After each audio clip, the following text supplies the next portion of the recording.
Testing, testing. I think that's working. Okay.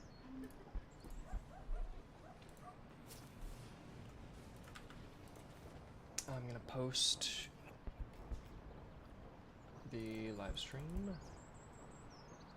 Okay, anyone who is watching, especially those who are watching this stream when it goes up on the channel, if you want to get straight to the gameplay, I will leave a timestamp.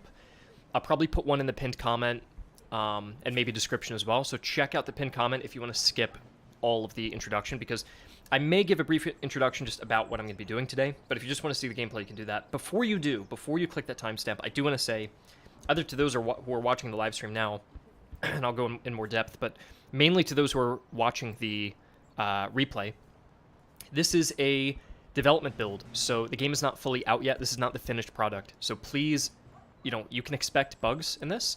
Don't expect this to be the final product. If you notice audio glitches or some weird things with movement, or maybe the AI, notice sometimes the cavalry aren't behaving like in the most smart pathfinding and things like that.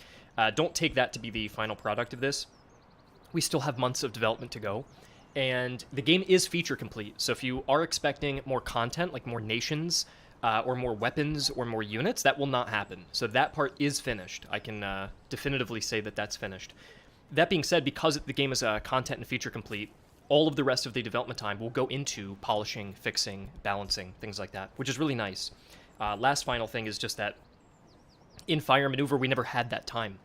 We were releasing that game before we had even thought about things like achievements, or had tested the campaign mode in depth, or had really done any balancing. So I think we're ahead of where we were in our previous game, which is really, really nice. A nice position to be in. But yeah, this is our...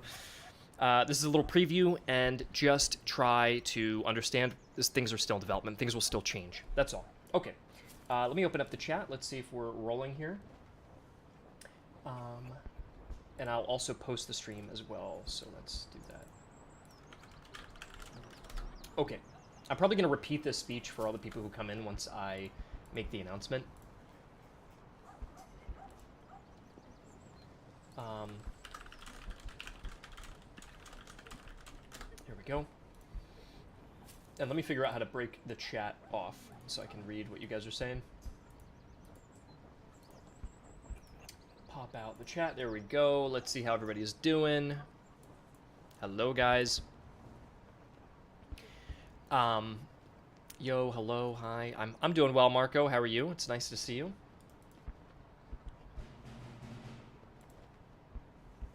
Hi, Martin. Flamingo, how you doing, Mr. Flamingo? Thank you guys for joining me today. We are going to try and get through the first region as Prussia. Technically, I think it should be playable enough to get to the second or third regions. There are 3 regions to win the war, to win the campaign. But it might be a long stream to get there. So I think we're mainly going to focus on region 1. But yeah. I also just want to make clear, I was saying this as a preface before many people joined. This is just an early preview build here. I will probably restart the game at one point during the playthrough, so don't be alarmed if you see that, because we have an issue where the sounds overlap and aren't being cleared properly right now. And if I restart the game, it'll restart the sounds, so you won't hear overlapping sounds. That's just a minor note, and I may do that. Let me think if there's anything else I want to say. Yeah, beyond that, expect bugs. You're definitely gonna see bugs. This is not the finished product. Please, have regular expectations here.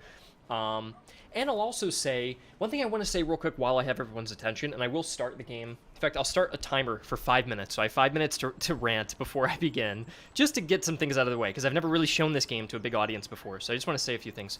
First of all, thank you guys for joining me. Thank you for following the development of the game. We're on our 9th development log. And so we've got, I think, one more, and I'm done with the development logs, and we'll continue making videos. If you haven't already, check out the game on Steam and wishlist it. We're probably, here's the link to the wishlist page there. We're probably going to announce a release date in the coming weeks, so maybe a couple weeks we will. What we're doing, though, throughout July is doing some limited playtesting with a small group, and really just trying to figure out, the biggest problems with the game and if it's going to need more time or not. I think I can say, based on how everybody has been playing the game that we're not going to need more time than anticipated, which is really nice. We'll obviously see once I get more playtesters on board, but I'm pretty confident we'll be able to announce a release date in the coming weeks. The other thing I was saying as a preface to this stream is that the game is content and feature complete, so you're really probably not going to see from this point to the release like more units or more items or things like that get added. You will notice major balance changes are going to happen from now till release. There's going to be UI and graphical changes between now and release, and also bug fixes. We've got a couple months of just being able to focus on improving AI or like tooltips, little things like that. Especially sound and music. That's a little bit that needs a little bit more work. So just be aware of that. Anyways, I just want to give a nice little preface because I don't want anybody expecting this to be like the finished gameplay presentation. Last thing, I have 3 minutes left on my clock, and I'm probably killing the viewership here from you guys, but, well, people are still joining in. We went from 30 people to 126, so hi, everybody. Hi, Lucky Number. Hi, Austin. Also, if you haven't already joined our Discord, I will post a link to the Discord here. And anyone who wants to rewatch the stream, I'm probably going to leave it live, most likely, and I'll include a timestamp of when things begin, so you can skip all this crap. But yeah, I just want to say thank you guys for the support, and also, there are other games trying to do stuff like this that we're making, like battle command games. One notable one that comes to mind is Strategos, if you haven't heard of that on Steam. I just want to say to everybody watching to understand that games like that, or ours, are small indie games. We're obviously not Total War. You know, I get comments who are like, this isn't Total War graphics. How could you make a game like this? Obviously, small indie studios don't have the budget or the team to do big Total War style games, right? But I just want to say to support games like that you see, because Total War started somewhere, right? Total War started with Medieval 1, and Medieval 1 looked really, really basic. Or Shogun 1, I think, was their first game. So if you notice other indie games, and the graphics aren't the best, or there's a little bit of oddities of, like, mechanics not being as polished as the newest AAA game, still give those games your support. I just want to say that, because if you do support those games, they're going to have the momentum, the budget, the following, the players to be able to make sequels, to build off of that, to build a foundation. And that is what, in many ways, this game is. This is a foundation game. So if we do well and you guys like it, we can keep building on this very game, and we can make more games in the future that build off of it. So if you think to yourself, well, this game is cool, but I really want a global grand campaign. Well, obviously, we aren't at the stage to do that yet. But if you give us the support, whether it's just leaving a like or leaving a wish list or something, you know, maybe one day we'll get there, or other game studios will get there too. So I just want to say to support other indie games trying stuff like this. It's really, really, really difficult. That's why you don't see a lot of games like this. And that's it. Okay, I'm going to stop talking now, and I'll start.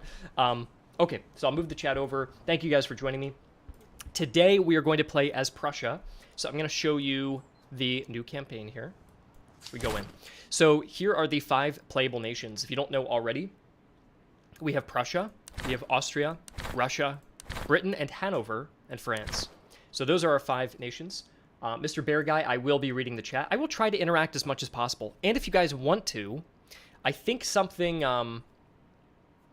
that we could do is we could name our units and theme them after you guys. So if you're watching, I want you to give me like unit names or help me design flags for your units, and we're going to create like our little streamer army of people who are watching, okay?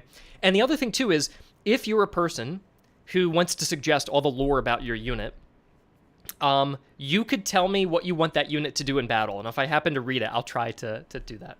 Monzi's getting anxious. He play already. Okay, we're getting there. But yeah, I just want to say that. Here's our nations. I did a poll. People voted for Prussia, so we're going to play as the Prussians. Now, the cool thing is, it doesn't look like there's too many nations here, right? There's only 5 nations.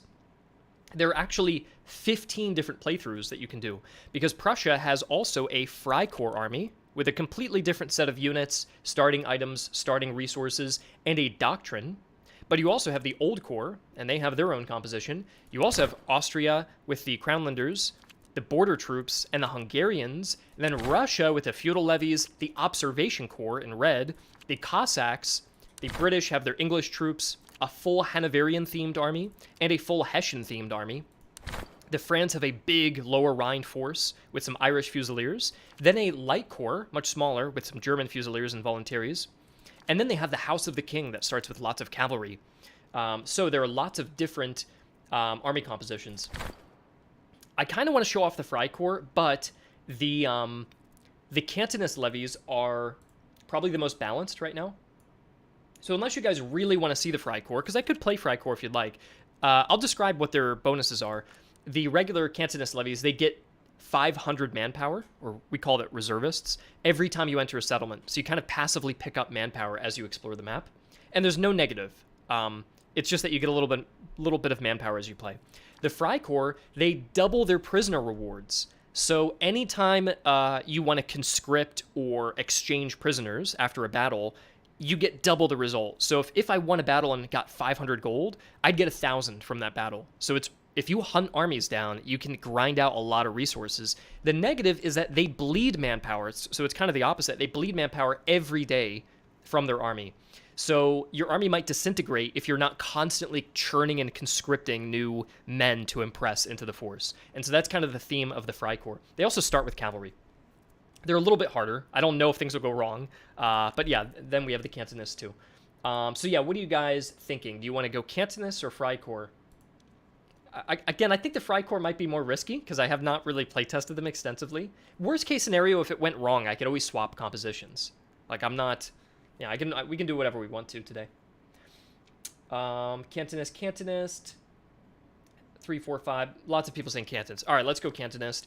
And then I'm not going to turn on... These are difficulty modifiers. So if you want to ramp up the game to make it really, really hard, you can stack all of these. I'm not going to do that today because I'm already losing. Based on the current balance, I'm already losing. So I don't want to add in more difficulty. I probably need to make the game a little easier, and then these would be more fun to play with. But the game's tough, as it is. I think it's a little too tough. Next thing I'm going to do is I'm going to turn off Britain as an enemy, so we get the true kind of 7 Years' War experience where we're fighting the French, Austrians, and the Russians. Okay, and we'll play it as if it's Iron Man. I'm just not going to use that button in case we need to reload a save if something glitches out. But we won't go back if we get a bad result. Last thing I'll say is as Prussia, and Official May asked, is there going to be an Iron Man mode? Yeah, it's right here and it works. As Prussia, our officers gain a free promotion when we commission them. So anytime we go to a settlement and we want to buy an officer, they get a free promotion. So that's another unique bonus for having Prussia. Okay, so let's jump in and let's go. What is Iron Man mode? So Iron Man means you only have one life. And what that will mean is that if you die, like if your troops lose in battle, you can't reload a save to fight it again. By the way, something really cool. We have a ton of achievements in, and all of the achievements unlock things. So I just want to show you very briefly, if I check out the achievements here, they're lacking their icons, but we're actually going to upload the icons. They will look like this when they're done. We just have to upload them. So we have some really cool achievements, but they do a lot of different things. They'll unlock elite units. We no longer have the leveling system. So in previous devlogs, I've said you had to level up your country. We don't really do that anymore. Instead, we have challenges. So if anybody is familiar with FTL, where you can do certain challenges, for example, have 10,000 thalers at one time. You get the Royal Horse Guards, for example. Or as Prussia, we can kind of hide these, right? As Prussia, if I have 12 regiments of grenadiers at once, we get the Winterfeld Grenadiers. They have little challenges that you can use to unlock new army compositions or new units, and those are just for fun. So yeah, so it should make achievement hunting way more interesting because every achievement is tied to like all these unique units and stuff. Okay, so here are the 3 randomly generated regions that have been built for us. So we can do a raid in Hanover against the French. We can protect Silesia against the Austrians, which is a very classic Prussian versus Austrian fight. Or we can occupy Thuringia and kind of pivot west. Now, I'll also say this game is not geopolitical. You're not leading a country. But these are like the missions you're assigned as a general. So, you know, if I go to Thuringia, it won't necessarily open up an opportunity to march on Vienna and then open up diplomacy. You might actually be able to launch an invasion into deeper Austria because it will continue generating missions based on the proximity of the region you've conquered. But there's no like big element of grand strategy or diplomacy. I just want to make that clear. So what are you guys thinking? You were saying protect Silesia. Before, everybody's saying Silesia. Before you commit to that, though, and I'll let you guys decide, a couple things are important to note. These aren't just flavor text. You actually get different elite units depending on where you go. So if I go to Silesia and I secure towns, I'm going to get the Bayreuth Dragoons. And if I seize caravans, I'm going to get enlistment officers that make all recruitment cheaper, which is really nice. That's a good bonus. If I go to Thuringia, I get the Itzenplitz Musketeers, and I get gunsmiths, which allows me to generate ammunition for my army, which is almost a little overpowered, actually. And if I go to Hanover, I get the Totenkopf Death Hussars. I don't know why the tooltip Doesn't want to appear for them. There they are. And if I raid enough settlements, I will get Goose Step, and my movement speed in line will be improved by 20%. So there's a couple different options, but you guys seem to be leaning on Silesia. You can also toggle the map view down and kind of view where these regions are, like this. But you guys want to go Silesia, or where are you guys thinking? Everyone's very passionate about Silesia. Okay, we're going to Silesia, guys. So we're going to go against the Austrians here. I see some people saying Thuringia, but... yeah, we'll go Silesia because everyone's begging for it. So let's do that. Hanover had the cool goose step thing, but I think for historical purposes, people want that. Okay, so our army has entered the region, and the cool thing is this whole area is procedurally generated. So if we zoom out all here, this has kind of been generated for our campaign. And you don't notice many artifacts of procedural generation, which is nice. So it won't look like hexagons or tiles or anything like that. It looks quite natural, as if this was hand-drawn and purpose-made for this. And the army that we're facing off against at the end of this region has 10,000 men, which is actually not too bad. I just lost my previous test campaign against 20,000. 360 FPS. Yes, I am getting 360 FPS. Isn't that good? So the game's optimized. You know it's optimized if I'm getting 360 FPS. Yeah. So we're going to zoom back out and let's see where we're starting. So we have this area we're starting in here, and there's Waldenburg. And our first step will probably be to go to the village because we gain reservists every time we enter a settlement. So if we go there, you're going to notice that manpower jump up to about 600. So I'm going to right-click, and we're going to start marching the army here. And as we go in, the manpower increases, and here is a village view. And the buildings in the village are procedurally generated as well. Or I should say randomly picked, right? So this place happens to have a stable, a church, and a barracks. Now, the barracks is always consistent, and I believe the church is too. But the stable could be there, or could not be, and maybe there could have been a different building in its place. Now, we don't have any cavalry, so a stable is not too useful for us. But they do have cool things to buy. You have proofed breastplates. You have heavy saddles, light saddles, horses. You could even get Hanoverian, steppe, or Holsteiner horses, and they'll actually change the color of the mounts of your cavalry, which is neat. We can't buy any horses, though, because we don't have any cavalry regiments. We only have infantry, so it's not as useful. We can check out the barracks, and there are units we can afford, but here's the issue. If we buy a unit for 300... By the way, it shouldn't be using a dollar sign. That'll get changed out to a little gold symbol. The currency, technically, this time would be called thalers, which... the word dollar in American or in English for America's currency, the root word derives from the German thalers to dollars. So I just thought that was cool. So if you don't know how to pronounce this, we say cash right now, but that'll get renamed.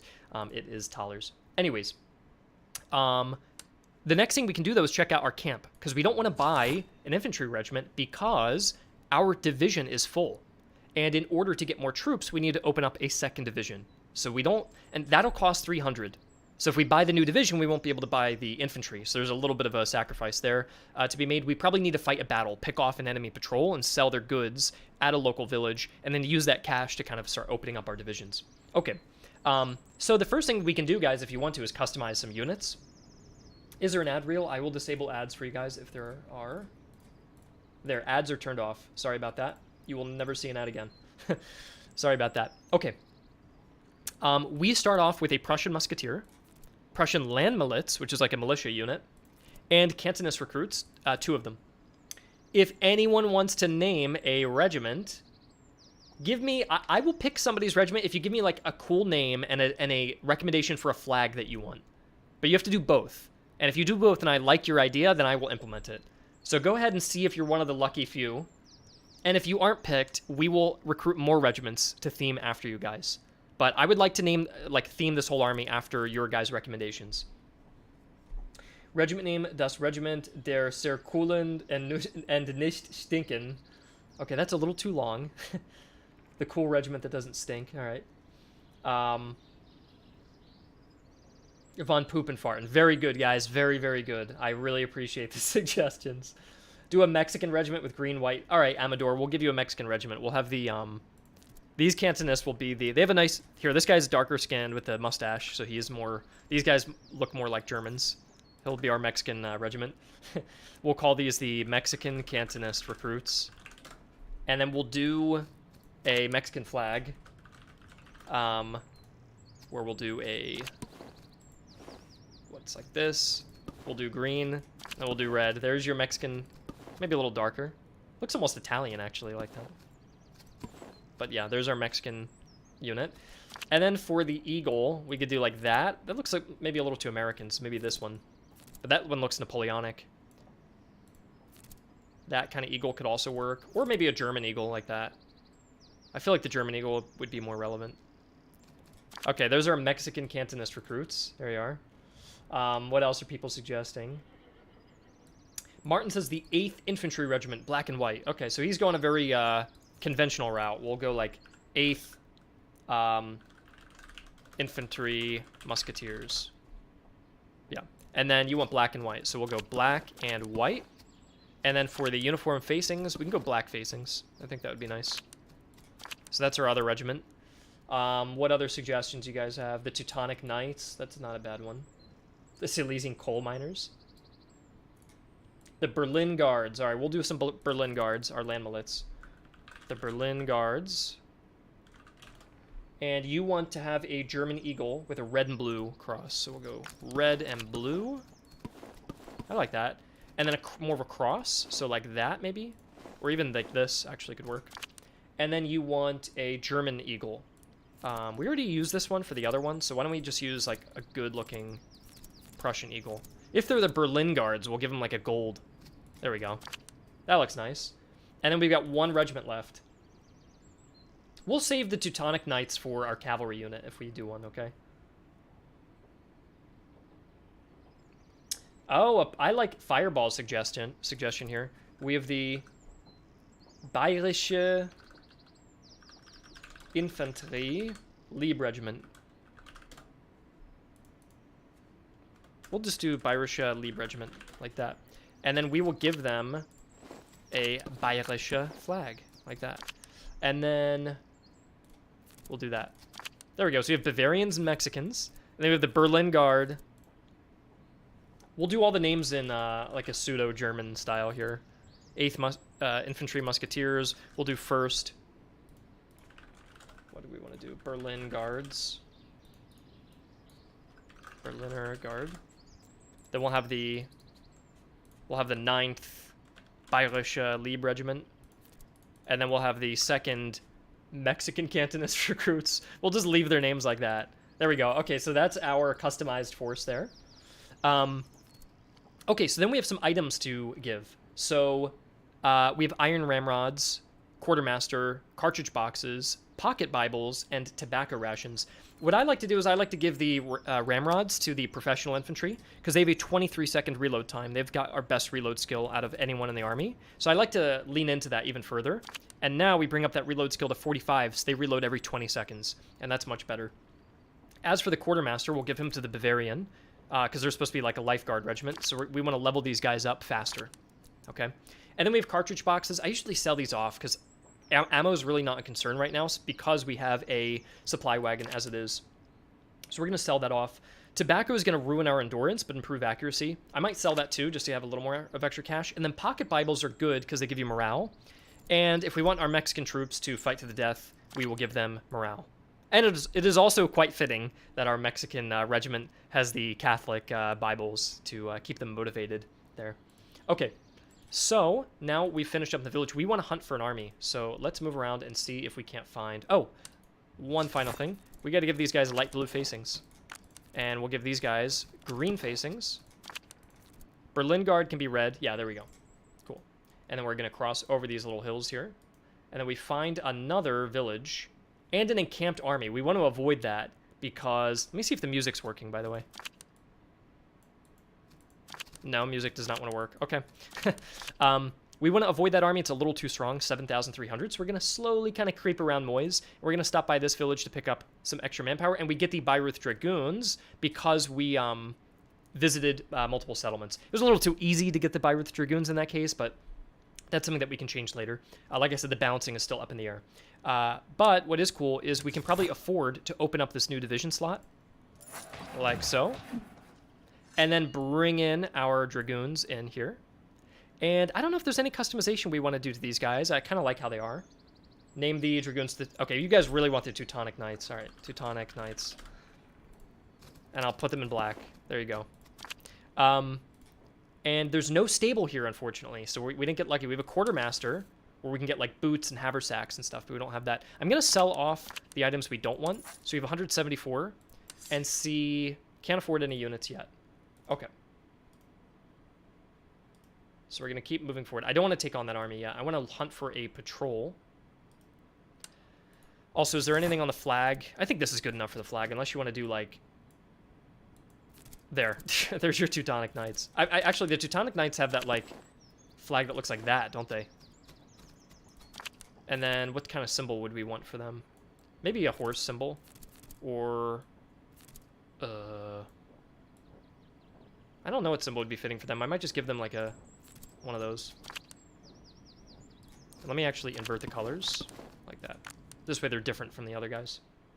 Okay. In fact, what we... Oh, no, actually. Okay, there's a patrol up here of 4,200. So these guys we can take on. So we're going to go ambush that patrol. We're going to take them on. We have the Battle of Kosal. So the enemy's got Cheval Léger, which is cavalry, a little bit of artillery, and then some basic infantry. So we are going to get into a battle now. And then we'll check out our troops that we've named. Okay, we are in a battle. Let me check the volume. I'm not hearing very much, so I wonder... Ah, there's our music. I'll put a little bit of music on. And we will survey the battlefield. So we've got our deployment here.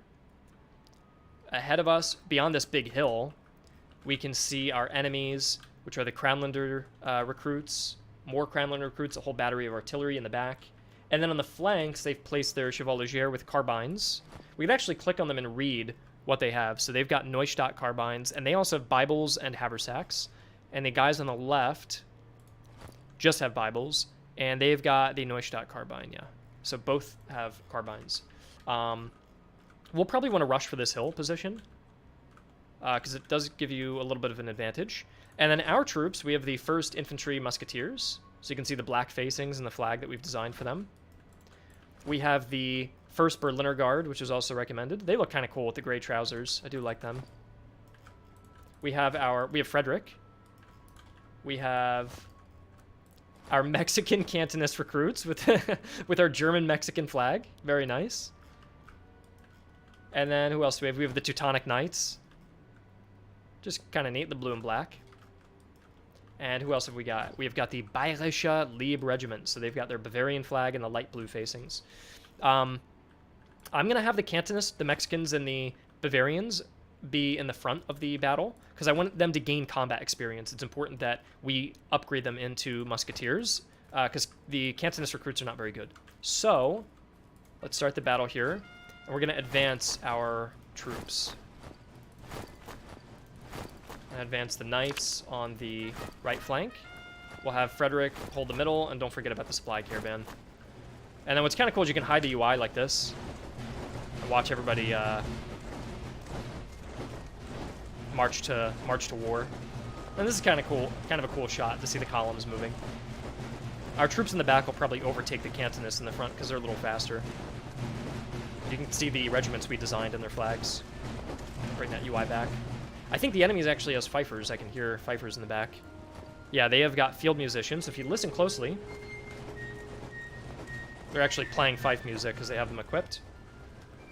Let's check their cavalry stats compared to ours. The Bayreuth Dragoons should be quite good. So they have 50 morale and 27 melee. We have 55 morale and 55 melee. So we could take on that cavalry. This one on the right has a veterancy badge, so they're going to be a little stronger. I kind of want to take on the one on the right because I feel like my infantry will fire into those troops and overtake them or overpower them. I'm going to slow down my infantry because they're kind of pushing into that unit a little. So let's give them a little bit of breathing room there. And I'm going to push these guys onto the hill. I need to form my battle lines quickly, though, because that cavalry is going to want to take me on. And then I'll have my troops in the back be ready as reinforcements who I can deploy if I need to. And on the right, we can actually see the enemy artillery targeted. They took down one of our riders, you can see there. But we've got some cover in the forest. You see the shield here. I'm going to pause. That shield implies that we have cover, and if you hover over them, you'll see 65 cover. So the forest gives good cover, but I move pretty slowly, so I'm going to unpause now.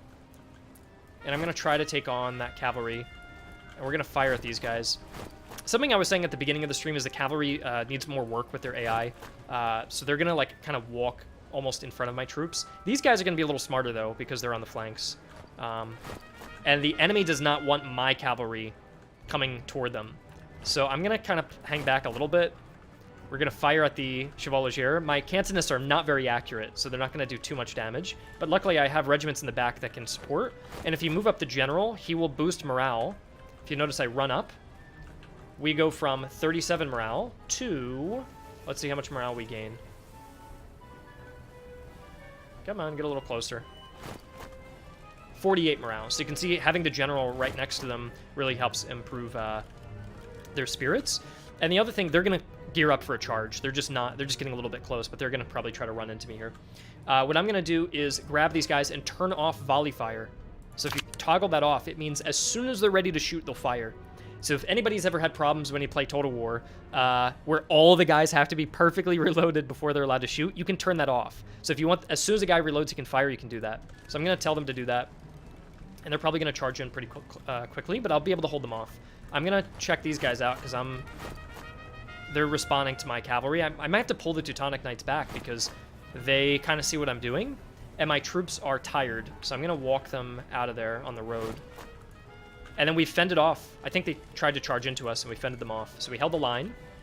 Let's reorient our position. Push these guys forward.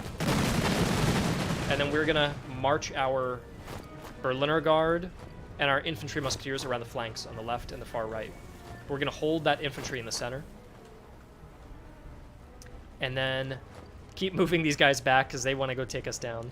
And we'll probably have these guys rejoin on the road and come back around because that flanking did not work. I'm going to quickly run these guys to position, aim for the cavalry, aim for the infantry here, get the guards around. My guards could actually probably line up on the hedges, and you'll get a little bit of cover if you do that. Oh, geez. Yeah, their artillery is targeting our columns in the back. So you can see they fired over there. Oh, and they took out that back part of the line. The other cool thing you can notice about the cannonballs is they will bounce, and notice they actually bounce and hit areas back here. And so if you had troops in reserve, a cannonball could ricochet off the ground and actually knock out. It will do damage. So you have to be careful about that. Yeah, they're getting dangerously close. And then what happened to this? I don't want this cavalry to then get shot. So let's move these guys on that road and get out of there. At least they're distracting the recruits. Looks like they engaged. I don't have bayonets on my muskets here with these recruits, but the Bavarians are holding the line. Let's see how well they do. I think they may lose this because the Chevalier are pretty good. I'm going to move Frederick up to boost the morale. There we go. Look at that morale boost I just did. And then Berliner Guards have got to form up and get engaged, as well as the 8th Infantry need to flank around and engage as well. And the enemy artillery is still firing. You can see those troops got knocked down.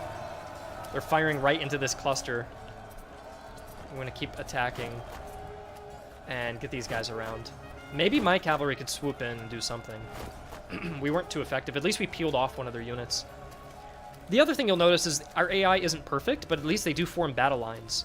So, if you've ever played Empire Total War, as much as I love that game, they will kind of crash their infantry into you pretty often, and our units won't do that. At least they try not to. We're kind of enveloping their cavalry there. Unfortunately, the UI is kind of covering it up a little bit. There we go. Now we can see it's kind of an even fight. We'll do some UI improvements to make sure the UI spaces out, but you can see our guys are close to routing. Maybe I'll have to pull back and countercharge. I'll also try to shoot, but my guys won't want to fire at their friendlies. So maybe if I run away and try to disengage out of that melee, you can see we're exhausted too and retreating. These guys should be able to fire once our guys get out of the way. And they shattered those recruits. They should get some good combat experience out of that, though. All right, now let's fire, turn off volley fire, and hit them. There we go. Right as they tried to charge, we retreated them. So we kind of rescued the Bavarians from being swallowed. And just in time, our infantry on the left flank will kind of ascend this hill and try to overpower that flank there. And because they have no fatigue, you can see they're fresh, I'm going to sprint them to position. Uh-oh, the enemy is kind of surrounding us here, so I'm going to withdraw our Berlin Guards. I might charge in the Teutonic Knights straight ahead and just see if I can knock them out with a frontal charge. Pull back the king? All right, I'll pull him back. Dude, what are you doing? Justin with your backseat gaming. Thank you, man. What are you doing? Pull back the king. All right, I'm going to move up these guys. I do have carbines, so I can shoot. You can see I'm firing on horseback before I deliver that charge. And I don't believe they have bayonets. You can see they're missing bayonets. So I should be able to charge in against those recruits. There we go. We have our infantry musketeers forming up. Let's see if we can deliver a good volley. Here we go. Bang! Look at that. Knocked out the whole side of that regiment. Okay, keep firing. They're moving to engage the Berlin Guards, and we're doing our charge on the right. Get in there, get in there. I think I should be able to win this. You can see the morale is already pretty low. By the way, for anybody curious, the way the morale system works is this dark patch of morale, that is unrecoverable. So if you've lost that morale, you can never get it back. The lighter amount, you could recover this with if you have a general nearby or they take a break out of combat. And then the regular blue is the morale that you have. And the final thing to know are these two triangles. That is your breaking point. So once this goes down to the two triangles, they will rout. And if you get them down to 0 morale, they're shattered and they can never come back. So you can see we're actually doing much better here. We should be able to win that. They're wavering already. And then we're using this hedge. You can see the cover is providing 56 cover because they're actually using the hedge. And that's providing cover against the Crownland recruits. You can also see we just broke the Crownland recruits on the left with our infantry musketeers. I might even charge into them and try to capture some troops here. So we can run through, shatter them, and just start cutting them down. And look at that, we're just destroying that unit, which is very bloody. And then look at this, the Teutonic Knights can charge these guys down too. So we're actually gonna wipe out a lot of their men. And let's push up our Mexican troops to engage that cavalry. And I'm gonna make sure volley fire's off because we just need a few more shots to break them. We're really swallowing up the regiment there on the left. We'll reform the line and try to break the cavalry. Again, the cavalry at this point should probably be like moving or charging, but like I said, cavalry just needs a little bit more work. So you're definitely gonna notice them do some like odd behaviors on occasion. That's expected, and that's okay. So we're gonna reform and take them out. Our cavalry is chasing down, completely wiped out the Crownland recruits, and then we have a clear route to their artillery in the back. There we go. Can you ransom capture troops? Yes, you can, Bismarck. I'll show you that right after the battle. We took the system right out of Medieval 2. It was one of my favorite things you could do. So we took it right out of that. You'll see once we win the battle here.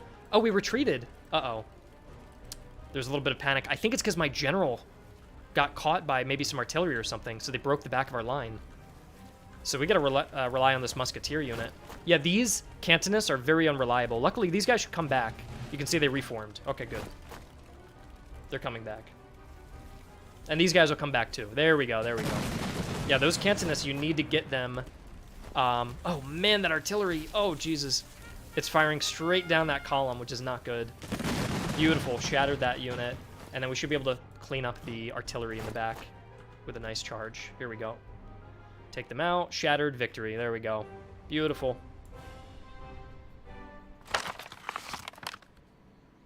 Cool. So this UI here is placeholder, so just ignore the battle scroll and the British victory thing. There's some UI work that still needs to be done here. But you can see we have some loot that we gained from that battle. And so we got Delft muskets. We have got cross pendants, canteens, and gun picks, which is pretty cool. And then we can choose what we want to do with the prisoners. Sir Floridaman is asking if you can run down the enemy after a victory. Right now you can't, but depending on playtesting, if that's something people want to do, we can always try that, so we'll see. We can ransom them for cash, we can conscript them into manpower, or we can exchange them to gain experience. I think I would prefer to have the cash, because we already get manpower as per our bonus. As the Cantonist recruits, we get free manpower anyways.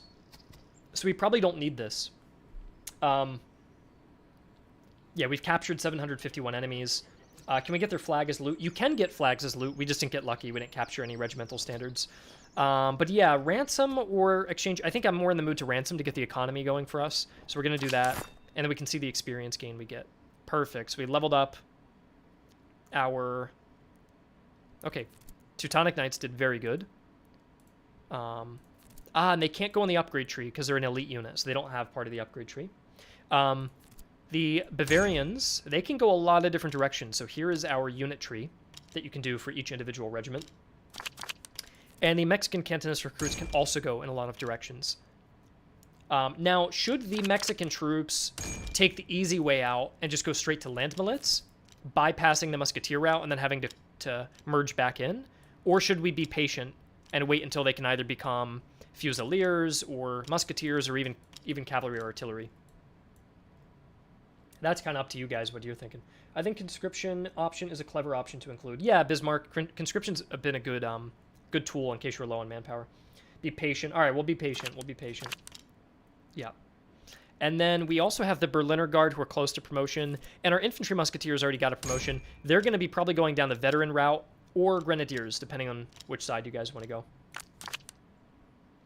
And then give them the cross pendant. Okay, we can give the Mexican troops the cross. Oh, you can only have a cross or a Bible. You kind of have to pick one. So they already have the Bible. There's some light restrictions around item stacking, so this way you couldn't equip like 5 ramrods, you know, at like once, you know? So there's a little bit of that. Now, the Bavarians are also religious, though, so we can give them the crosses. I think that would be still appropriate.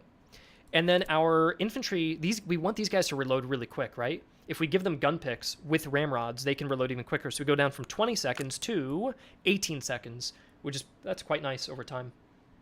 What's the difference between the Bible and the cross? So the crosses are cheaper, and they just reduce the morale damage you receive when you're hit, whereas the Bibles give them a higher morale status to begin with.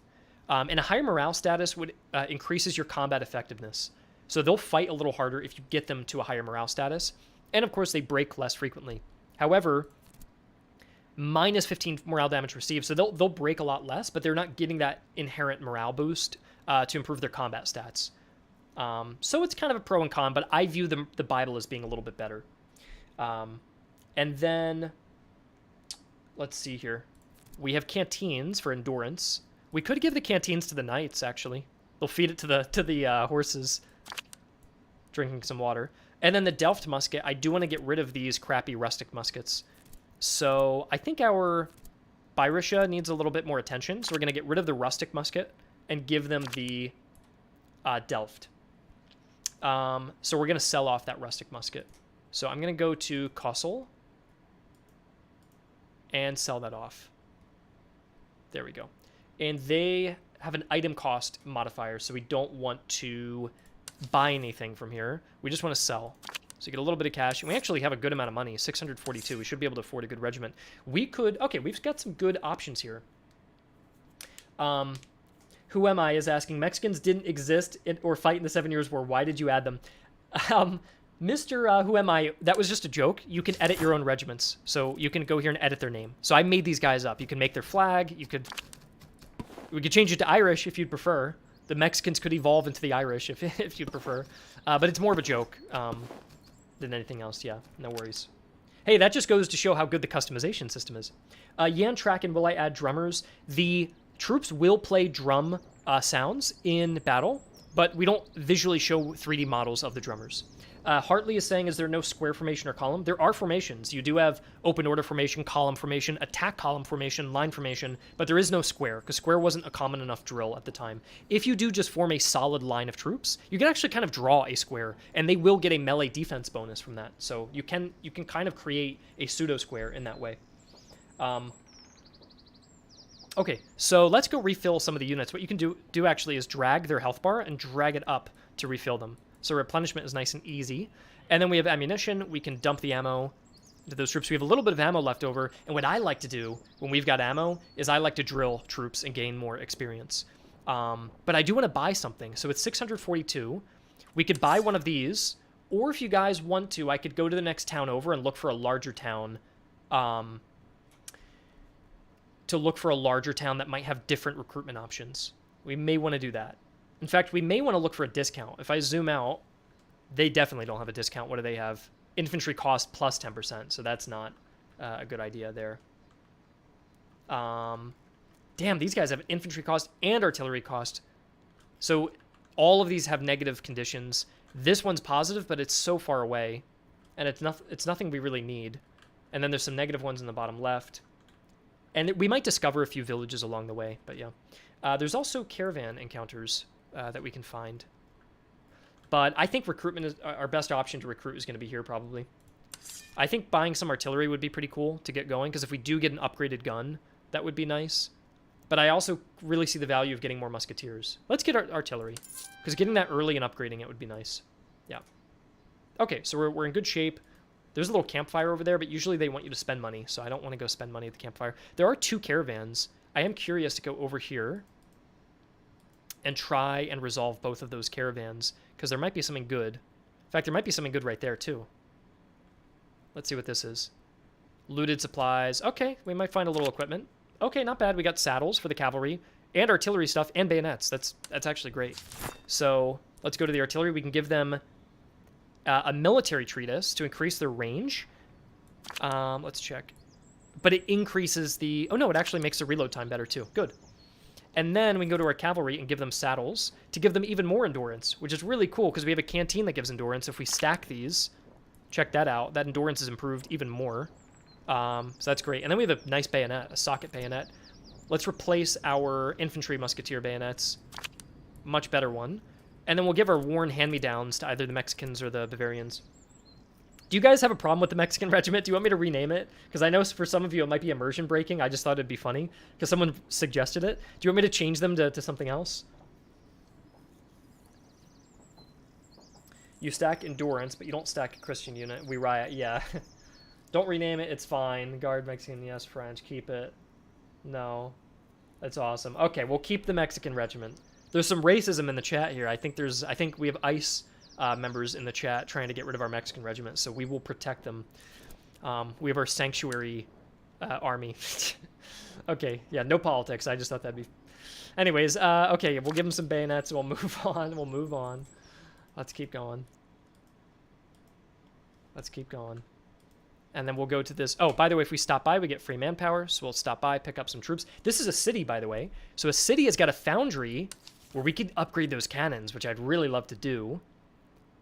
So let's remember that. If we go back here, let's fight another battle and use the money and upgrade. Look how many cannons. We got 6-pound howitzers, 12-pound bronze guns, 16-pound Shuvalov howitzers, bronze Licorns. We got so many options for artillery here. So we definitely want to go back there. And for a stable, we could buy a horse. And I don't think we can afford one just yet. But if what we did is we unequipped these crappy bayonets for 10.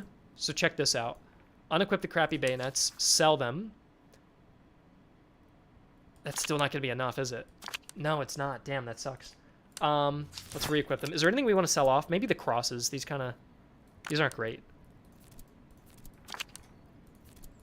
There we go. I'm going to sell off the crosses because I want to sell this off, get 159, and now we can buy a horse. And I think a horse would be cool. So for our endurance cavalry, this one reduces endurance, which you probably don't want. This one increases endurance if we get the steppe horses, so they can really sprint with a steppe horse. We can get the Hanoverian horses, or we get... Holsteiners give you accuracy, because they're more stable. So if we want them to be shooting on horseback, Holsteiner's also a good bet. And then we have Hungarian horses that give you move speed and charge damage. So what kind of horses are you guys thinking for our Teutonic Knights? Do you guys have a preference on that? Hungarian, get the fastest ones. They give you move speed. Steppe horses. Hungarian. I think you guys are liking the Hungarian horses. Steppe horses or Hungarian? I'll do a vote. I'll let you do a poll. Hungarian or steppe horses? Steppe or Hungarian? There we go. Yeah, I'll let you guys vote and pick. So just as a reminder, these steppe horses give you even more endurance than we already have, but slightly reduces melee damage. And then the Hungarians just give you a very slight movement buff and charge damage buff. Okay, you guys are going Hungarian. Let's go Hungarian. Let's do that. And you'll notice in battle next time, the horse colors will be more orange based on this color here. So let's do that. We'll grab this, pop them in. There we go. So they're becoming much more professional. And then we'll go to this caravan. We've got 2 caravans lined up. Local travelers, ignore my missing translation here. So we can trust the travelers. costs a little money. Damn. Okay, what was cool about that encounter, I should have just clicked through it so quickly. Let me explain what just happened. I went to an encounter, had locals with information. I bought the information, and it revealed village locations. So there's Hohenfriedberg, and there is Bunzelwitz, which were not previously located. I shouldn't have rushed through that. Sorry about that. But all the villages on the map are now located for us, which is really cool. So you can even see here these locations have been revealed for us. Let's head over to this next caravan, and let's go see. And then we'll get into another battle soon. Let's see what we got here. Traveling merchants. I love buying supplies and going into debt, because then I just sell the equipment off. Which is maybe an exploit, but it is what it is. Okay, we got very good equipment. Then we want to go and sell this stuff off. So we're going to go to Brieg. That's my grandparents' village. Oh, that's cool. So if you go to Brieg, we can sell off the captured uniforms, keep the sabers, keep that. Do we want to sell off the tea? Developers exploiting. Yeah, it is a little bit of an exploit right now that you can go into debt to do this, but we're going to do this. And I need to sell more. 162. That's a shame. I really want to keep those. I think you guys will want the musicians because they're fun. Let's sell off the sabers because we're going to get better sabers later. Yeah. I know you guys would want to see the sabers, but we already have dragoon swords. They're not bad. I think showing the musicians would be cool. Who do you want the musicians to be on? Because they'll start playing music now. And they're foreign musicians, so they will play louder, like Ottoman-style drums and oboes. So they have a very unique musical style, which is really cool. It doesn't sound very pleasant, but it is pretty cool. And they will give you morale and move speed. Give it to the Mexicans. Okay, yeah. That is very true. That is very true. We'll have the mariachi band attached to our Mexican Cantonese recruits. Very good. And we'll give our improved bayonets over there. Refined socket bayonets. Give the regular socket bayonets and just pass down all the bayonets there. Okay, and now we want to look for a battle. I think we're ready for one. Oh, just in the nick of time here. We've got a fight right outside of Brieg. We have lots of Grenzer troops who are not very good. We should be able to clean these guys up fairly quickly. There are Grenzer grenadiers, though. There's field artillery and some light cavalry, so I think we can beat this. And we probably need to get an officer pretty soon. Oh, we have to rename the artillery. You're right. We do have to customize our artillery. We'll do that afterwards.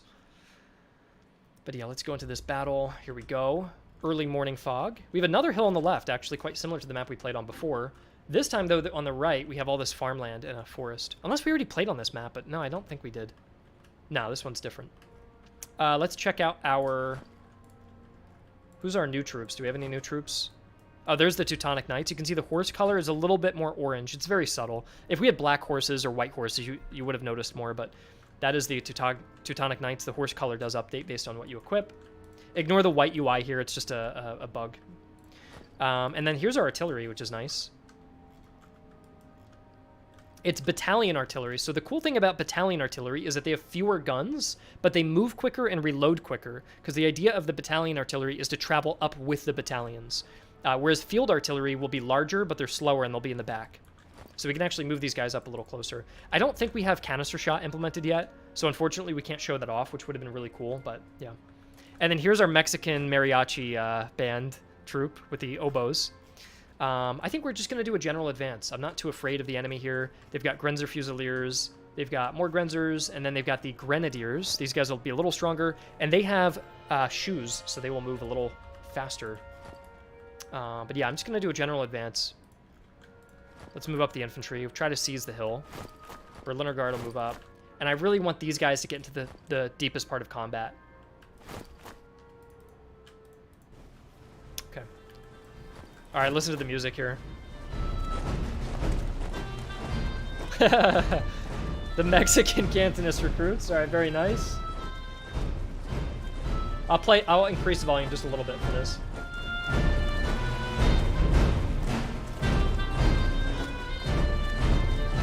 Okay, so what the oboes do, if we hover over it, is it increases their move speed and morale. So look how they're moving faster, because they're inspired by the by the band. And they also have more morale, which stacks nicely with the Pocket Bible morale. So their morale is up to 42 compared to the other Cantonists, who are at 30. So these guys are just inspired. Look how fast they're going. They're inspired. They want to get into battle here. I like our Mexican troops. They are good. And you can see these guys are in column. they're getting a speed buff because they're in column. So you see that green? They normally would be going... if I go into line, you'll see they get 23, but if I go in column, I get 32. So you can just see that moving column's better. Now they're delayed because I just swapped their formations. Now I'm gonna lose that speed a little bit, but yeah. All right, we can set up the artillery here. I don't want to get too close. And what's cool about the artillery is you can fire over people's heads. It will arc the shots, so you don't have to worry about hitting your own troops. We'll get the Bavarians. I'm gonna get the Teutonic Knights on the left,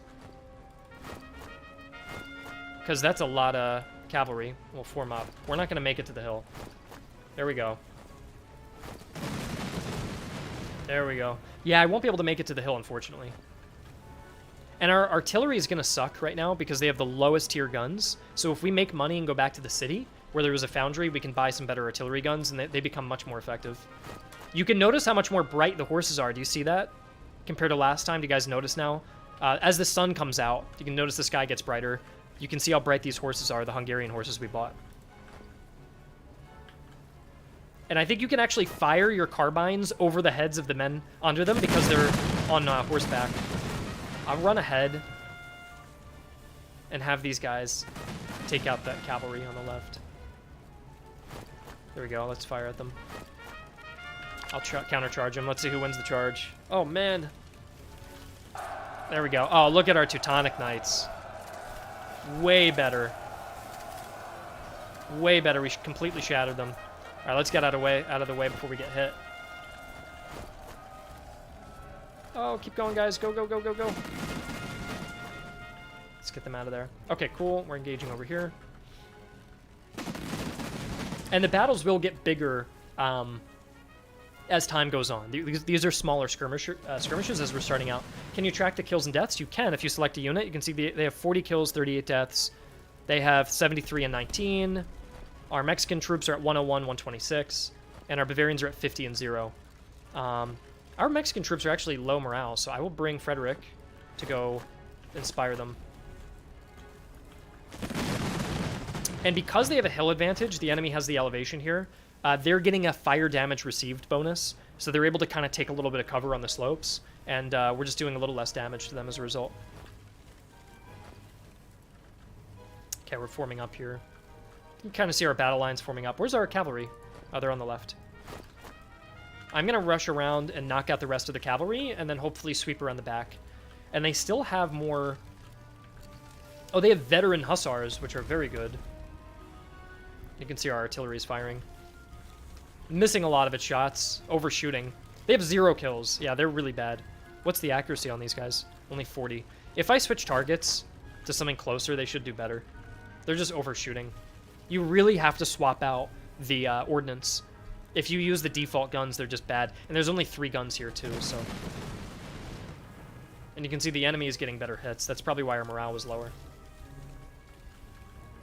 I'm going to kind of equalize our footing and get really close. I'm going to just be really risky here. Advance! Move up our troops. Let's keep going. We're taking a few hits. And then we're going to get the cavalry to charge in. Let's hit the Chevalier. They're reinforcing that cavalry. I'm going to get nice and close onto that hill. You can see we've got the elevation now, too. So that will remove their bonus. And now we're going to fire at point blank. Ready? Fire. There we go. There we go. Look at the morale down. Now they're wavering. Perfect. Let's check the troops on the right. Well, we broke the Grenzers. We'll sweep down with the recruits. How's these guys doing? Oh, here they're playing. The band is playing. There we go. Good job, Mexican Cantonist recruits. Very good, very good. I like the band. Now let's do a bayonet charge and drive these guys off. Oh, did we lose our Teutonic Knights? The veteran hussars are really good, and they are. Uh-oh. We might completely lose them. We might completely lose them if we don't rescue them in time. That's not good at all. Oh, Jesus, no, no, no, no, they're all gonna die. They're all gonna die. Oh, that sucks so bad.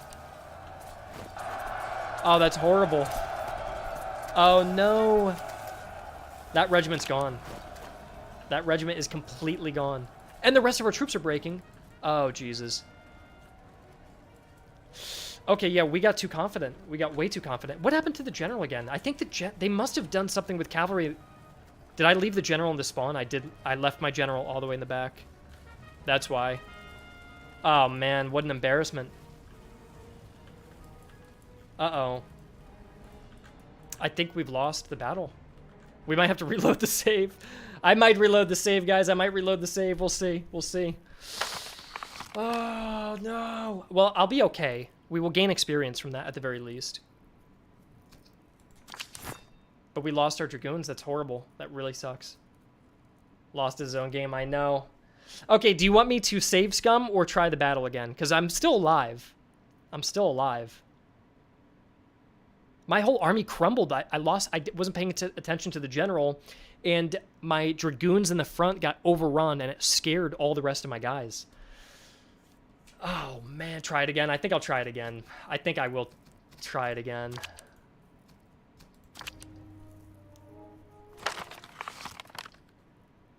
I know everybody's saying Iron Man. I'll try it again. The only reason I will try it again is because the enemy headquarters is extremely strong as it is. So, and hopefully the save works. I'm hoping I didn't screw myself. I should have made a backup save. We'll let it load for a couple minutes, and if I lose it, that would suck if I lost my save. Hoping it doesn't. Maybe I'll restart the game. Oh, we were doing so good, weren't we, as well? Oh, that would suck. Well, let me reload it, and let's see. Let's reload it. There's no air guns, Reese. No, there is no air guns. Game Force is Griffin Iron Man. I know, yeah. Restarting has fixed that for me. Okay, hopefully. Hopefully. Please load, I'm begging you. Okay, that's a good sign, I think. Okay, we did it, we did it. Whew. Oh, man, I was sweating. I was literally sweating that we would lose that. Okay, we're good. Let's try that battle again. We're going to be way smarter this time. What happened to the general? Did he die from artillery? I think I may have left the general in the back, and he was shot. Maybe he was shot by artillery. Maybe you're right. I'll pay better attention this time. I was kind of on autopilot because I thought this would be an easy victory. What we'll do is we're going to have the cheap troops in the center, and the flanks will be held by our better troops to make sure nothing gets around us. I will get the artillery rushed up on the hill, maybe? Nah, I don't want to risk it. Teutonic Knights have to play it safe. I'm going to keep the Knights in the back. We're going to do a general advance. And look at that, we have a different hill. Oh, this is a different map this time. It's a different map. So we actually have a nice slanted hill on the right. I'm going to bring these guys over. We really got to take care of the veteran hussars. And then let's be very careful with the general. And we can also put the artillery on the hill now, which is cool. Good. And the road should make them move a little bit faster, you see that? But these guys are so dangerous. The veteran hussars are really, really dangerous. Just a bad dream. Yep. Just a bad dream, guys.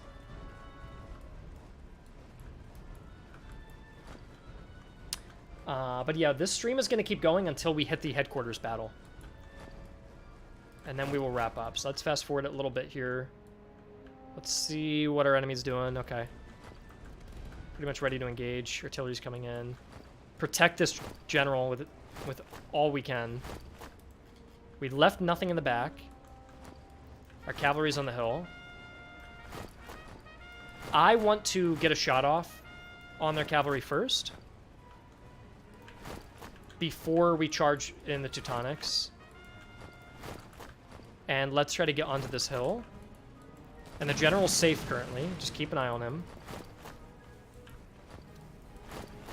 I want to hit the cavalry. Let's fire at them. There we go. Good. Good shots. Now we'll let the Teutonic Knights fire. There we go. Good shots. And now we'll charge. And then we'll adjust the slant, move up on the hill. There we go. I'm hoping we win this fight. We're flanking on the left here. Spread out the general. I think what's happening is the general's getting hit by ricochets. Do you see that? Oh, what the... Who hit the general?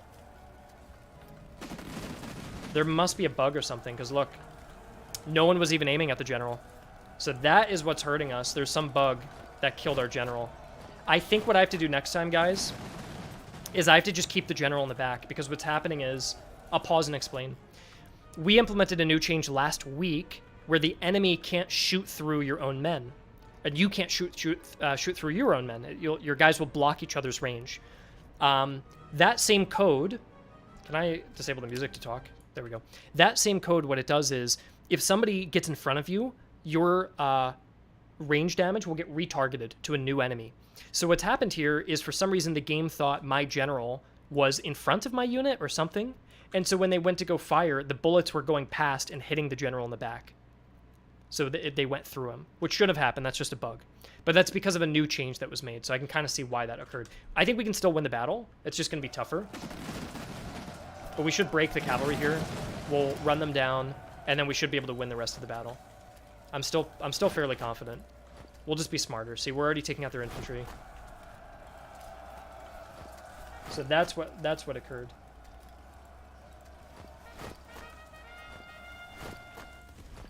There we go, there we go. Yeah, okay, do you see the same thing happened here? They fired and hit the guy behind him instead. So that's the bug. If you put something right behind them, the shots will go through and hit the other target. So that's why we lost the previous battle. Now I know, it's just a bug to avoid. And we should still be able to win regardless of that. Yeah, see how they're still hitting these guys in the back. And then we're going to give our Teutonic Knights a little break because they're tired. And that supply train, see how it's a little further back? It's being protected. But if I were to put them right back here, I'm sure that supply train would be hit by the bullet going through. But the battle is still definitely winnable. Like, we still have our best forces and we're holding the hill. And the Teutonics are fine. They're just a little low morale right now. So we've got to restore that morale. There we go. Okay, here we go. There we go. We broke them. So once these guys retreated, it caused those guys to retreat as well. And now it's only cavalry that we have to worry about. So we're in a much better position now. And I'll go chase down those guns. Yeah, this battle was much easier now that I understand the bug that we were having. Let's fire at them. Damn, I might lose this charge. We'll see. I don't want to lose my cavalry again, though.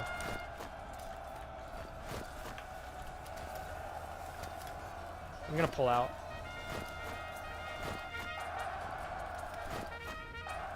Get out of there, guys. Go, go, go.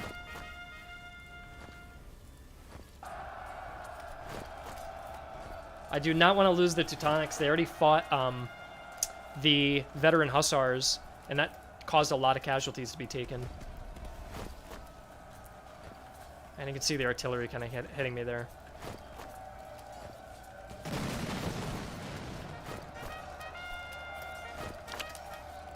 There we go. Okay, I think we're in better shape now. I'll fast forward through this part. We'll hit the, we'll turn off volley fire, hit these gunners, got them to retreat, and kind of sweep down the rear line now with some of their men who rallied. And then we'll go hold the line again. There we go, we shattered him. Okay, we're in way better shape now.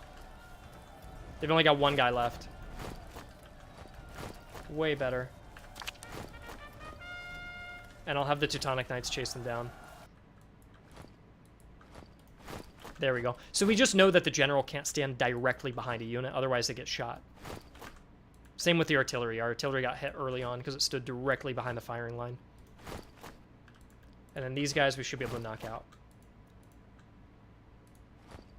Very good. Victory. There we go. There we go. Cool. Way more loot from this battle, which is really nice. Lots of captured uniforms we can sell off. We got some Tompions, and then we've got lots of muskets too. Do I want experience in this battle? This is a lot of money. I can liquidate this into cash, so I kind of want the experience. Let's see if we can level anybody up. Okay, we're close to promotions. We're close. So they're close to promotions. If we can get these guys out of that recruit status, we're going to be in way better shape. The other thing I need to check on is where the headquarters is. It's actually almost ready to come at us with 10,000 men. So we're going to... And if you lose that battle, you lose the run. There's no reloading that. You actually can't retreat from it. So if we lose that battle, we lose that battle. Now we've got 5,000 men, so we have a little bit... Why is it that the enemy lost fewer than you killed? That's just a display glitch. The amount we killed is the correct value. The amount they lost is like a placeholder value. So just ignore that. We've got that on the list to fix. Some of the UI and the text is going to just be wrong. Are the hills going to stay flat like that, or will they actually be hilly in the full release? Unfortunately, Lasse, the hills are going to stay like that. It's just because the game started out completely two-dimensional, like completely 2D, just like this campaign map is. And we just liked the 3D camera because it just gave you a little bit more dimensionality. But the hills are kind of the last thing that we just couldn't fix in time. So we would have to save that for the next game. For the next game, we could go fully 3D. And by the way, once I fight the final battle, we'll do a little Q&A. So if you want to ask me any questions about stuff, we can kind of do that. But yeah, always remember this is not the final build. That's right, Riot. So the hills will stay in the final game, unfortunately. Like, I can't lie about that. They will look like that in the final game. There are some things, though, where, like, my general getting sniped and that bugging, that'll get fixed in the full release. And likewise, the enemy display number of how many men they lost, that's very easy to fix for the full release. So, yeah. Yeah, so let's go to the hill. Or, sorry, not the hill, the town.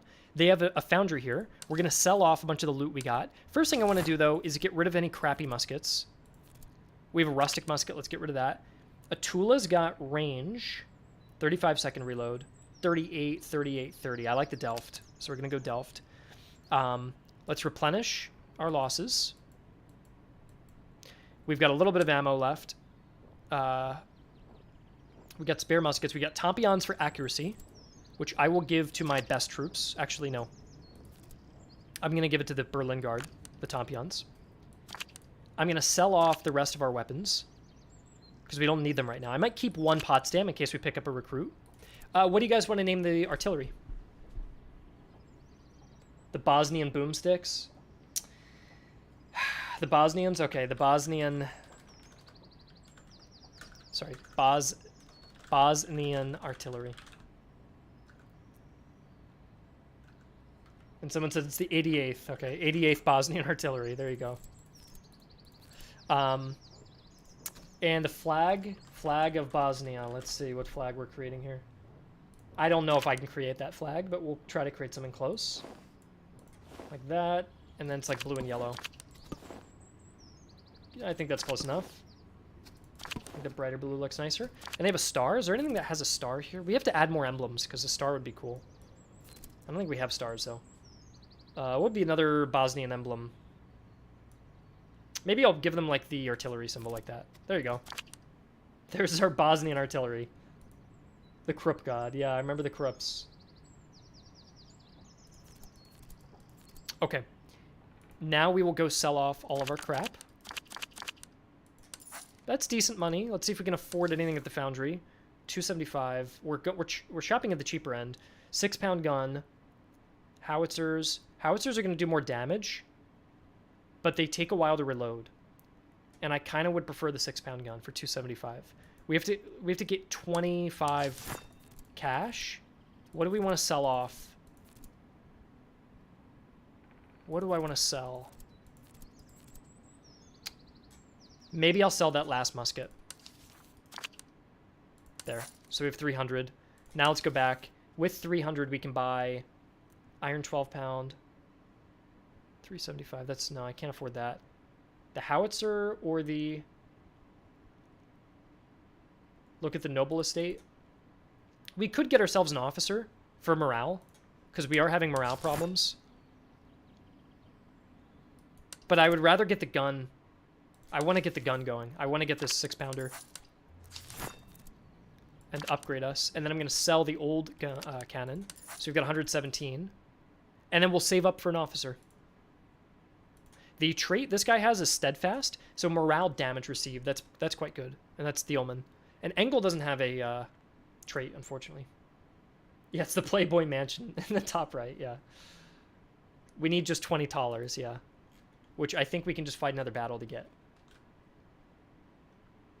I want to drill my troops because I want to get those recruits out of that recruit status. So I'm going to drill. There we go. We're replenishing as well. And I'm going to use up pretty much all of our spare ammunition to do that. Okay, let's see where we're at. Okay, beautiful, guys. Look at this. Look at this. Check it out. Our recruits are ready. So we've got a few options here. I wouldn't go this route because the light infantry just isn't very good yet in the game. Just for balance purposes, I just need to make them better. So I wouldn't do that. We can go down to Prussian Musketeers. I think we should do Prussian Musketeers. Yeah. Let's get both of these guys up to the Musketeer status. There we go. Look at the nice Mexican green facings and their Bavarian facings. Very good. And they should be much better now. And we need a little bit more veterancy on these guys to become veterans, which would be nice. How about these guys? Oh, check this out, guys. Fusiliers. This is one of my favorite units because they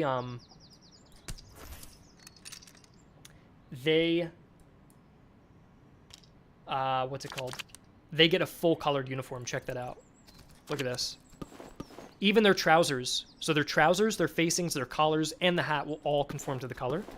So they're one of the most customizable units, which I really, really like. What color do you guys want to make our Berlin Guard? We can keep them red, or we can do a different color if you guys prefer. Do you have any preference?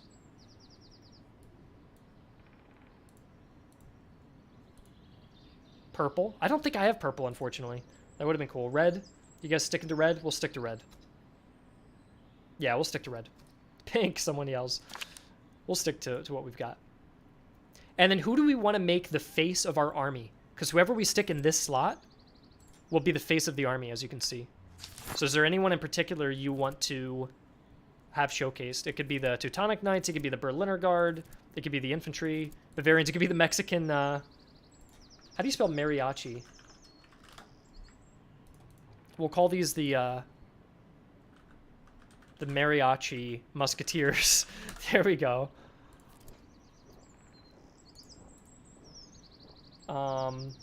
I feel like the Mexicans have got to be the face of the army. I kind of feel like they are the most prideful with the music they play.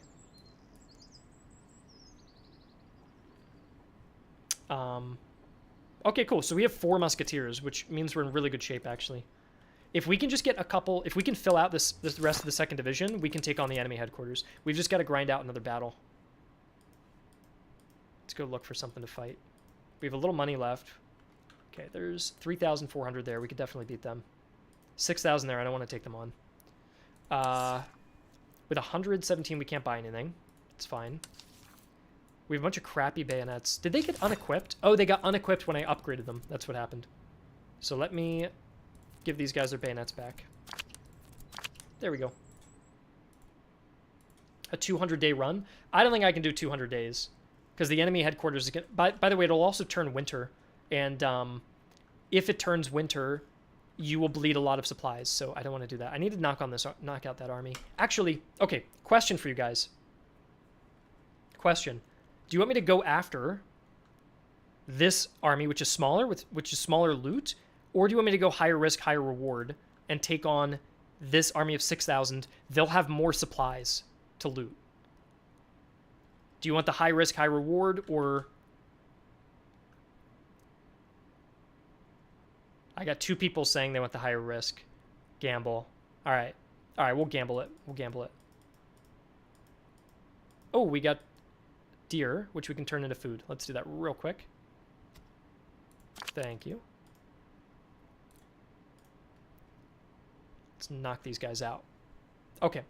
They have got Grenzer Hussars, Sharpshooters, which are tough, Recruits, which are very easy to break, lots of cavalry, like almost too much cavalry, Hussars, Chevalier, so that's 3 cavalry, 4 cavalry, Lots of artillery in the back.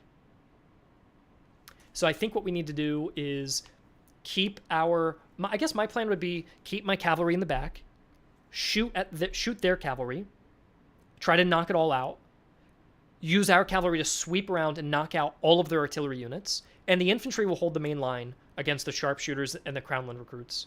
So, yeah, I think we will. I think we will try. By the way, the battlefield size will scale depending on the amount of troops in the battle. So, because there are more troops, I think we're going to play on a larger battlefield, which may give us more opportunities. By the way, I hand designed all these maps. I just want to say that. I built all the maps that you see in the game. So I laid out every little fence post and every tree and everything. This is not bad for us. This is pretty favorable.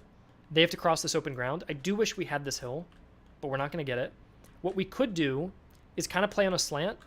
I don't want to corner camp. I just think that's lame, so I don't want to do that. But I wouldn't mind playing on a slant, get our artillery set up there. The only issue is they're going to be fighting from the forest, and they're going to have cover. So maybe that's not a great idea. The other idea would be that we can fight from the forest into the hedges with village. Yeah, that seems better. And then they're going to be fighting an open field, a little bit of village, and some guys back there. But I think holding the forest and the town seems better to me. So, check out our Mariachi Musketeers. Much better looking with our proper blue coats, finally. Our Bavarians are quite nice. We have our 8th Infantry. We have the Mariachi Musketeers. Oh, I already showcased them. These guys are the new ones, the Berlin Guard. Look at the uniforms. Ooh, ah. I love the red uniform. Like, the whole color changes based on the color that you pick. And you can see them from a mile away. I really love that uniform. There's Frederick. What else do we have? Teutonic Knights and our Bosnian artillery with better equipped 6-pounders. So now we've got 57 accuracy, which is better. So it should be able to rack up a little bit more kills. I'm going to attempt to get us into a favorable position here. So let's see. These are my best guys. The 8th Infantry are the best. I'm going to maybe hold the fence post, but no, they're going to be in the... I want to draw them out because I don't want them to hold the forest. So I'm going to hold this line like that. The Mariachi Musketeers are going to hold our flank and take care of this cavalry contingent if they push us. So I'm going to go in column to march quickly and not get interrupted by the forest. I'm then going to take our Bavarian and maybe hold these guys into the town. And the Berlin Guard, who are our Fusiliers, who are better in melee combat, they'll hold this hedge line there. Like that. Teutonic Knights are going to be held in reserve. Artillery, we do not want them too close to the front line, so artillery is going to be held back. And we also don't want Frederick too close to the front line, so he'll be held like reasonably back, like that. Okay. Here we go. Let's get the supply train. Here we come. Here they come. Oh, they are sprinting. Look at these sharpshooters.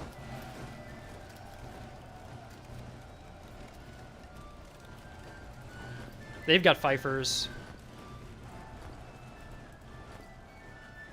Lots of fifers. If you stack your divisional officer buffs in Frederick, you probably get a lot of morale. That's correct. We need to get an officer. Right after this, we need to get our second officer. The Bavarians rallied with the Prussians. Lancer, I know a lot of people are getting confused. You can actually rename and design your own units. So I asked the audience, and they wanted a Bavarian unit, so I designed a Bavarian one. We also have Mariachi Musketeers with a Mexican flag. just an FYI. So it was for them. It was for the audience. We're going to shift these guys now around. I'm going to break them into a sprint just to make sure they can be in position in time. Berlin Guards mounting the hedges nicely. And here the first wave comes. By the way, the Grenzer sharpshooters are supposed to be overpowered, but they're not, because they're not using the open order formation. And the open order formation is supposed to give them kind of a skirmishing buff, but the AI has not been trained to do that just yet. Their artillery is holding back, which is good for me, I guess. Okay, we're forming up in the forest. I may pull... Nah, this should be good cover, honestly. Okay. And that's their cavalry that I want to take out. I don't want the enemy in the town, so we'll see. Maybe we'll need to seize the town, I'm not sure. But I don't want them to take it. Because look at the cover they get from like things like the forest. We want to pull them. Remember to save your general. Yeah, my general should be far enough back. I'll only use him if we're desperate, but I won't have him in the very front. Same thing with the knights. I feel like we have an opportunity on the right. Do you see what I'm seeing? To flank the cavalry around and hit the artillery, maybe? So I might... But then again, I kind of want to keep the cavalry in the back to countercharge if they hit part of our line. Oh, we have to deploy our artillery. I'm really hoping our artillery performs better than it did last. Last time it got, like, no kills. So I'm hoping it does better. Let's make sure we're firing. Nice. Okay, we're wiping out sections there.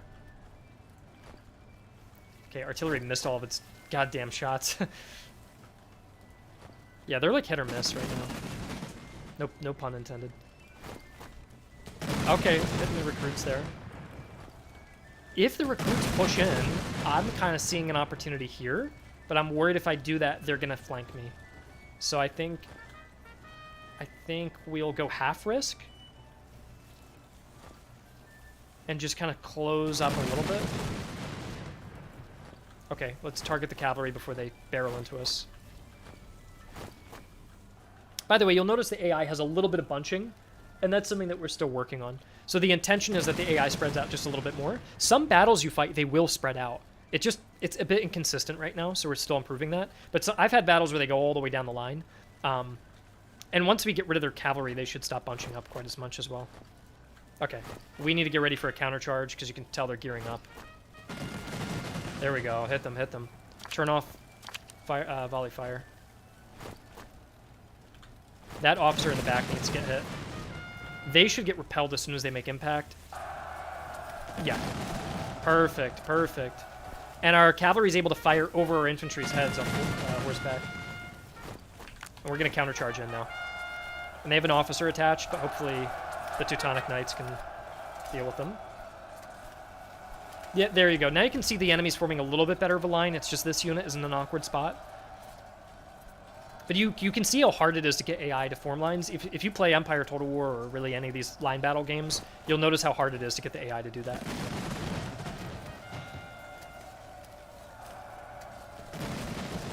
Okay, that Chevalier should be routing soon. And then we can reform our line. There we go, reform. Reform, guys. They're shattered. Let's get the cavalry back. What the... Did my general... Oh my gosh, the general got hit again. I don't know what that is. And then it retreats the rest of everyone. Damn, that's a shame that bug is happening. Here's what will happen. These guys are going to retreat, but they're going to come back. Because you notice they'll be able to regain that morale. So something happened with the general. I think, unfortunately, we have to just keep the general in the far back. Because what's happening is he's just getting targeted. What most likely occurred is... Here's exactly what happened. I'll show you. This is where the general died. So what happened is all of these guys got thrown into a melee. They got thrown into a melee, right? And it left this gap open. So anybody who's firing, there's now like technically a hole that they could hit through. Also, these guys were way further over there. I bet when these shots were going there, they were firing past and hitting. That seems more likely of what was happening.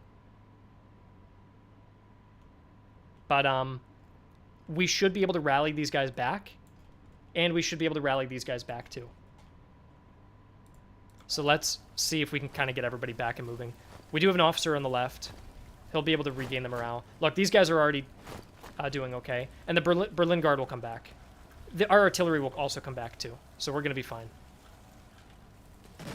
But yeah, we just have to be way more conservative with the general because he's getting himself killed too often.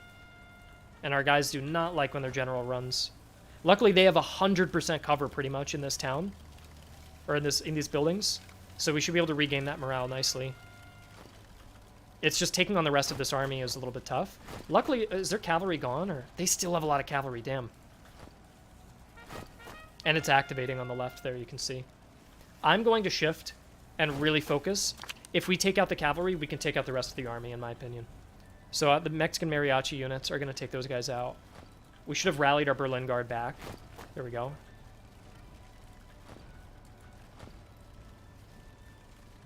So we should be able to re-engage. And the artillery left. That's a shame. I thought they were going to rally.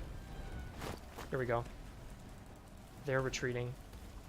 Worst case scenario, guys, we'll reload the save, but we'll see.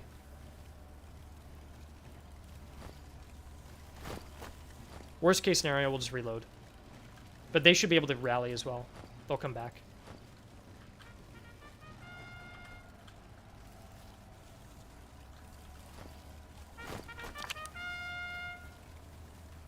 There we go. Countercharging. Yeah, the general keeps getting himself sniped. Let's go back. And we've got to take care of that cavalry next. There we go.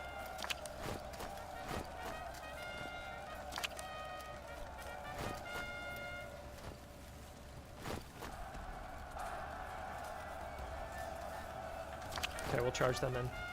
Okay. So we should be in better shape. I'm going to hide these guys fully in the forest.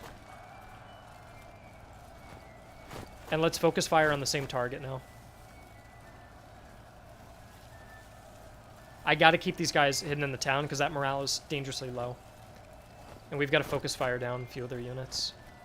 Again, worst case scenario, we'll reload the save and not get the general killed. Because that's a bug. Okay, we took care of the cavalry, which is really nice on the left. And I bet we can charge the Kremlin recruits next. I might just barrel into them.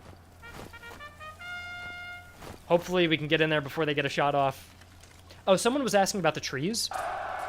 They will stay two-dimensional. Oh, Jesus. They'll stay two-dimensional, but they're going to be redrawn in a higher resolution. So you'll notice if I zoom into a tree, it looks a little pixelated, right? Compared to the assets around it.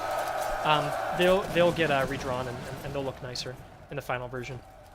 We just haven't had the time to get around to that. The thing is, though, I will say, everyone who I've given this game to play has stayed zoomed out like this the whole time.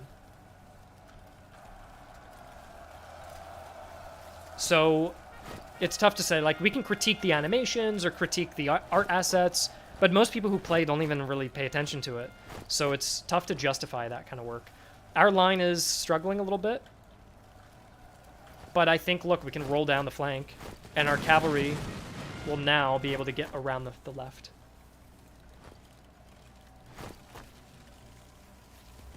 Here we go. How's the artillery?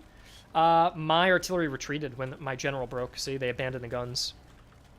Just due to a glitch. I just got screwed by the glitch. Their artillery is doing great. 40 kills, 12... That one sucks. 0 kills. He's missing every shot. The artillery scales better in the 2nd and 3rd regions. We're still in Region 1. And so artillery is just not very effective in Region 1. It's like overly expensive and weak. But if you can really get it... oh, crap. Yeah, that's a mass rout. I might restart the battle and not have the general get killed. I could try to fight this, but everybody's retreating. Yeah. Let me restart. I'm gonna fully exit the game and restart it. Do ammo types work in this build? Not yet, but they will. So you'll be able to equip things like buckshot and buck and ball and canister shot, things like that. That's already in the game. It's just not hooked up. You know what the crazy thing is? I did a playtest for an hour and a half before doing the stream and never had this bug happen. And now that I'm playing with you guys, every time I fight a battle, my general is just getting killed. But let's try that again. I think we can win. Is there a timetable for a game's release? I'm going to announce a release date in about a week or two. But I think we're getting close to release. We're getting pretty close. I don't know if I'm going to do a beta. I will have some playtesters play. Oh, by the way, we rolled a new map, which I actually do like this map better because we have this really nice fence line and a road and a forest. Also, we have a hill, or a town rather, that we could hide in, but I don't really want to do that. I like this. I like fighting over for the hill.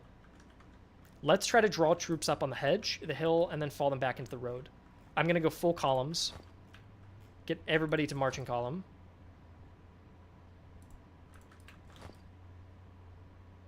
with the deepest column I can make. Because you go 31 speed to 32. So I got a little extra speed buff. Do you still plan on doing 3 playtest waves? Yes, I do, and we're doing wave 1 playtesting now. By the way, our playtesters have been so cool. Something I'm really happy about. Look at the hours our playtesters put in like a week. 25, 20, 11, 10, 8, 8, and 7. And by the way, my friend Alex has an integrated graphics card on a laptop from 10 years ago, so he was not able to run the game the best. But we're making optimization improvements, and so he should actually be able to run it much better now. But this game is not built for 10-year-old integrated graphics cards with 2 gigabytes of RAM. There's not many games. He can't play many games at all. Like, he plays... he can play... what's that one game called? Schedule 1. He can play games like that. But this one's a little harder for him. Anyways, Terminal's got 17 hours as well. All right, that's cool. Are you not in my friends list? Yeah. But look at the hours everybody's got. Isn't that cool? I am really happy to see that even in the playtest, when the game's not even fully finished, that people are putting in so many hours in the game and having fun. So I'm really happy to see that. Because there's games I enjoy that I might play for 10 hours and never play again, but I still had fun. But it's cool to see that people play for 20 hours and they haven't even done like multiple playthroughs yet. So the replayability should be good, because this is just one army playthrough. There's 15 different armies that all have different starting forces and different strengths and weaknesses. So, yeah. All right, we can push these guys up. Mariachi's going to hold left. Go there. Berlin Guard's going to be on the hill. And then Life Bavarians will be on the right. That's kind of our formation. The Knights will hold the center. These guys will hold the hill in the back. Keep them safe. And honestly, the General's just going to have to be held in the back, too, for now. So let's go for it. Here we go.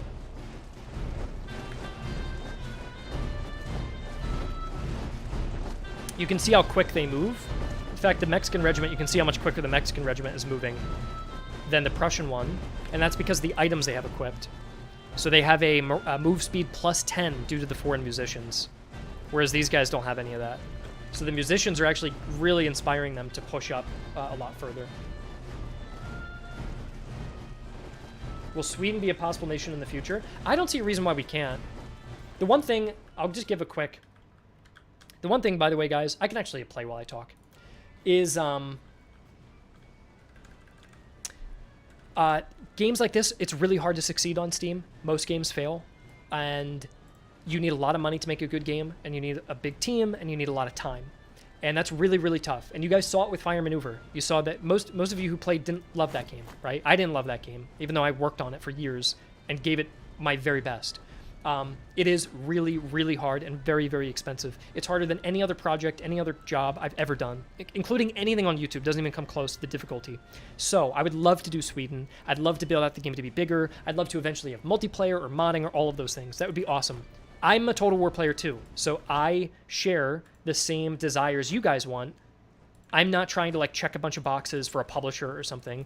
I just want to make a game that I think is fun to play. So I share the exact same desires you guys want. I would love co-op. I'd love 3D graphics. I'd love for it to look like Total War, all of those things. I completely agree. It's just, it is really, really hard. There is only one full-time programmer on our team. I'm doing all the design, the content design, playtesting, and direction for the whole game. We've got one guy doing all the UI. We've got one artist who drew all of these assets, was drawn by one guy, including the UI. He's a simultaneously a UI artist and the texture artist and like all of the icons, everything you've seen in the game, all the achievements, all of that is one guy. So, not to make this part of a bigger conversation, but if you guys support the game and if you guys give us a chance and if you buy it, if you like it, we will have the opportunity to do those things, but it's really tough. You need the budget, you need to have enough people playing, and not a lot of games get that opportunity. There's a lot of great games on Steam that are fun to play and they look good and they make $10,000. And if you say to yourself, if I had $10,000, that'd be awesome.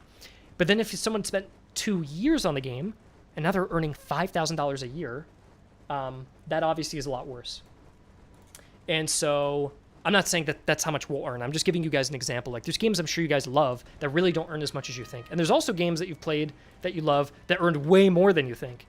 You might find a game like Schedule 1 and go, yeah, that's a cute little indie game, and it made $100 million. Something like that, right? And you're like, oh, crap, that's a lot of money they made. So some games will make a lot. It's survival of the fittest. Some games will make a lot. Some will make a little. And anyways, it's awkward bringing like money and stuff into the conversation. That's not necessarily where I want to go with this. But I'm just saying everything comes down to a budget. Everything comes down to the size of the team. Everything comes down to the time that you have. And we obviously don't have the time or the resources or the money or whatever compared to a much larger studio. So we're working with what we've got. But if we get that momentum and we're able to make this game a success and we can build off of these foundations, I wouldn't mind for the rest of my career building games like this and just building sequels to it, making it better, building out larger games and having bigger battles and all of those things. I love these types of games. I'm arguably more passionate about this than even my YouTube channel. Like if I could do this the rest of my life, I would do that over doing YouTube. Not to say I'm gonna quit YouTube or anything as a result of that, but yeah, anyways, that I think answers probably a lot more questions than the one that was asked, but I get questions like that a lot, and so I just wanted to like tell you guys kind of the reality of things and why we're doing the things we're doing, and that we're also not like being greedy by not making Sweden in the game. You know, there are more nations in this game than there are full-time team members. So, and there's only 5 countries.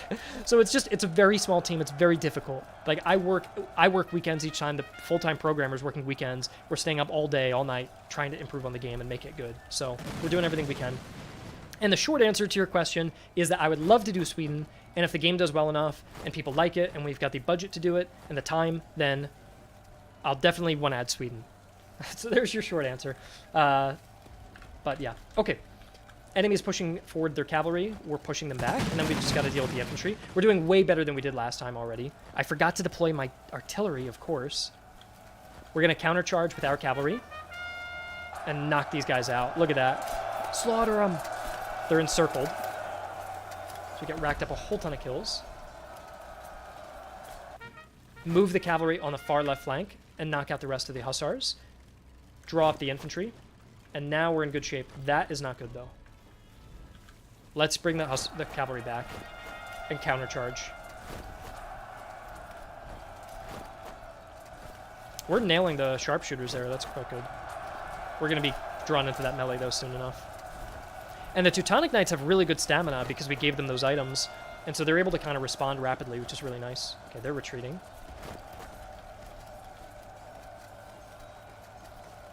Would you consider opening the Play Early Patreon membership back up? You know what, Slim? I don't want to do pre-orders. I don't want to ask people for money early. There's already so much negative attention because of our performance on Fire Maneuver that I just want to finish this game, do a really good job, and do the best we possibly can. And if I ask people for money early, or I let people play early, and people say, oh, you're doing pre-orders again, you're scamming people, this is a money grab, I don't want to hear any of that. Because I heard that, I was hearing the top review on Fire Maneuver when it came out for free as a free-to-play game was that it was a money grab. As I was sitting there, having earned nothing off the release in terms of profit. And I was so surprised by that. But the optics mean everything. If you had a DLC on a free-to-play game, even if you need that DLC to kind of earn back the money, it doesn't work. And the optics look bad. If you accept pre-orders for a game, and you don't have a great reputation as a studio, optically that's going to backfire and everybody's going to say you're a scam. So at this point, I want to be as far away from that as possible. I'm not doing any free-to-play. I'm not doing any DLC for the launch of the game. I'm not doing any pre-orders. I'm not going to allow any of that. I'm just going to make a good game, or the best we can make it, release it, and if people want to play it and they want to buy it, then that's cool. But yeah, it would be cool. I think people would like to be able to pre-order it, but I think it would make us look bad, and I don't want us to look bad. So, but the game will not be much longer before the game is out. All right, Berlin Guard's going to retreat, but what's cool about this is now we can deploy the general to rally him back, and then we're going to get our infantry reformed and the knights back, and these knights have been doing excellent. That artillery's coming in and hitting the clump of units. Let's pull back. And that Berlin Guard should rally soon. We just got to get the general up there.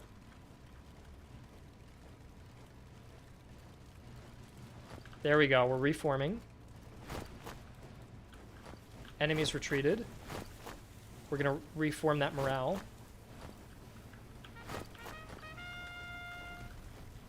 The difficult thing is I'm putting this officer on the far left flank, so this officer attached to the regiment isn't providing a morale buff to enough troops. I think that's my problem right now.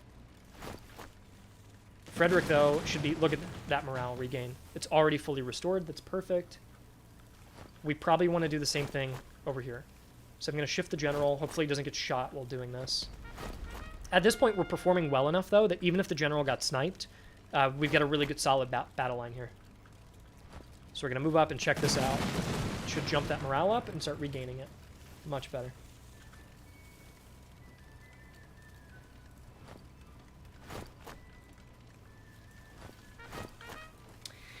Yeah, Riot Folk, a bunch of idiots saying MOC slop because of F&M. Yeah, I think I can't even be mad at people. You know, if I bought a game and it didn't live up to my expectations for the money I spent on it, I would be upset. And if that developer went on to make the next game, I'd be upset. So I'm not even going to blame people. All we can hope to do is just make a good game at this point and just prove people.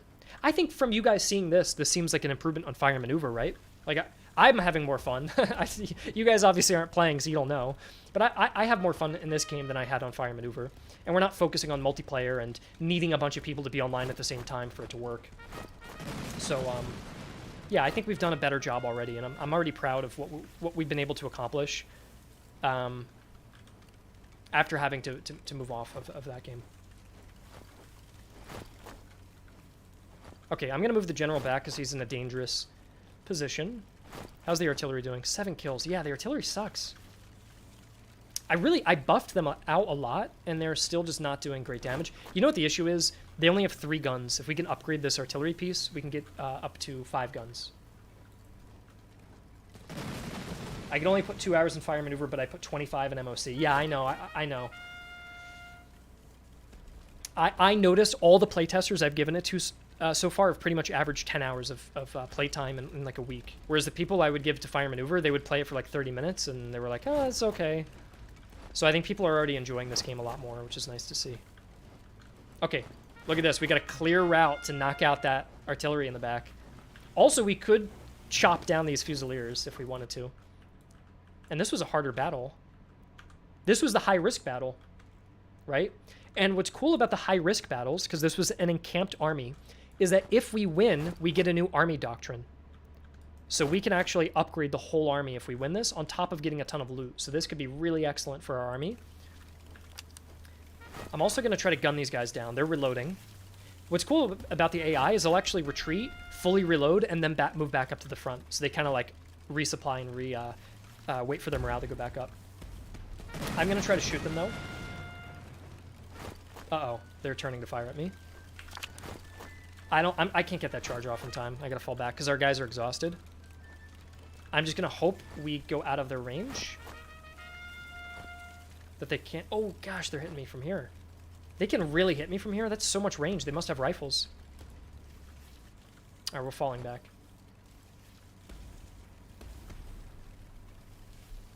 Chris says, the only concern is the battle gameplay feels too much like Total War. What would you look for in a... how different would you like it to be compared to Total War?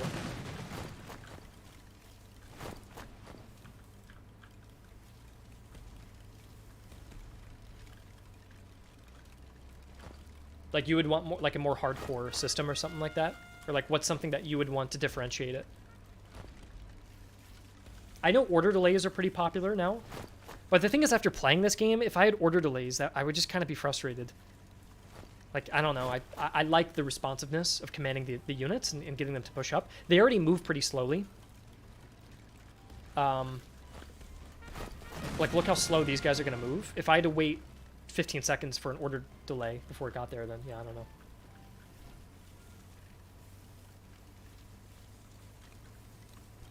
Why did you post a link to Patreon saying play early? Oh, Elijah, that might be a mistake. I may have to remove that. We used to have that Patreon link up, and I took it down. So if that link is still there, I'll have to remove it. Because that's a mistake. But it looks like we're going to win this. And we should be able to knock out that artillery battery now. Alright, watch this, watch this. And watch all their morale break now because their whole battery in the back is getting shattered. Yeah, look at that. Just sweeping the whole back line. Very good. Look at that.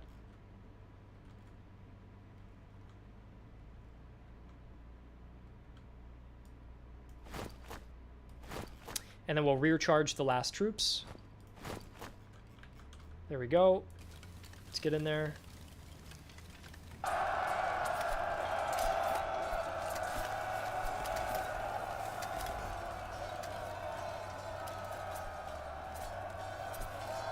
Gosh, our guys are a little outnumbered here. I'm going to pull out of that charge. And just light them up. Damn, the 8th Infantry took a lot of losses. Look at this. The battle looked easy, didn't it? But I lost a lot of troops. If you look at the bodies here, I lost a lot of men in that fighting. That cavalry is still technically active, so I'm going to kind of pull away. And take it out. There we go. They do not want to retreat, these Grenzer Fusiliers. Technically, I have Carbine cavalry, so I should be able to shoot them here. There we go. Oh, my own artillery is bouncing and almost hitting my guys. And I should be able to win this. They're pushing up. Oh, are they... They ran back to try to shoot my cavalry. Okay, no, I don't want my cavalry to get shot. Gosh, these guys do not want to leave. Let's hit them. Come on, get out of there. Oh, they have all these items, look. They got haversacks, canteens, a military treatise. That's what's doing it. Look, the military treatise of Wilhelm I is reducing the morale damage. Oh, that artillery shot actually did good for once. Look at that, 55. And then all we have to worry about now are the hussars who don't want to flee. Bang, we won. There we go.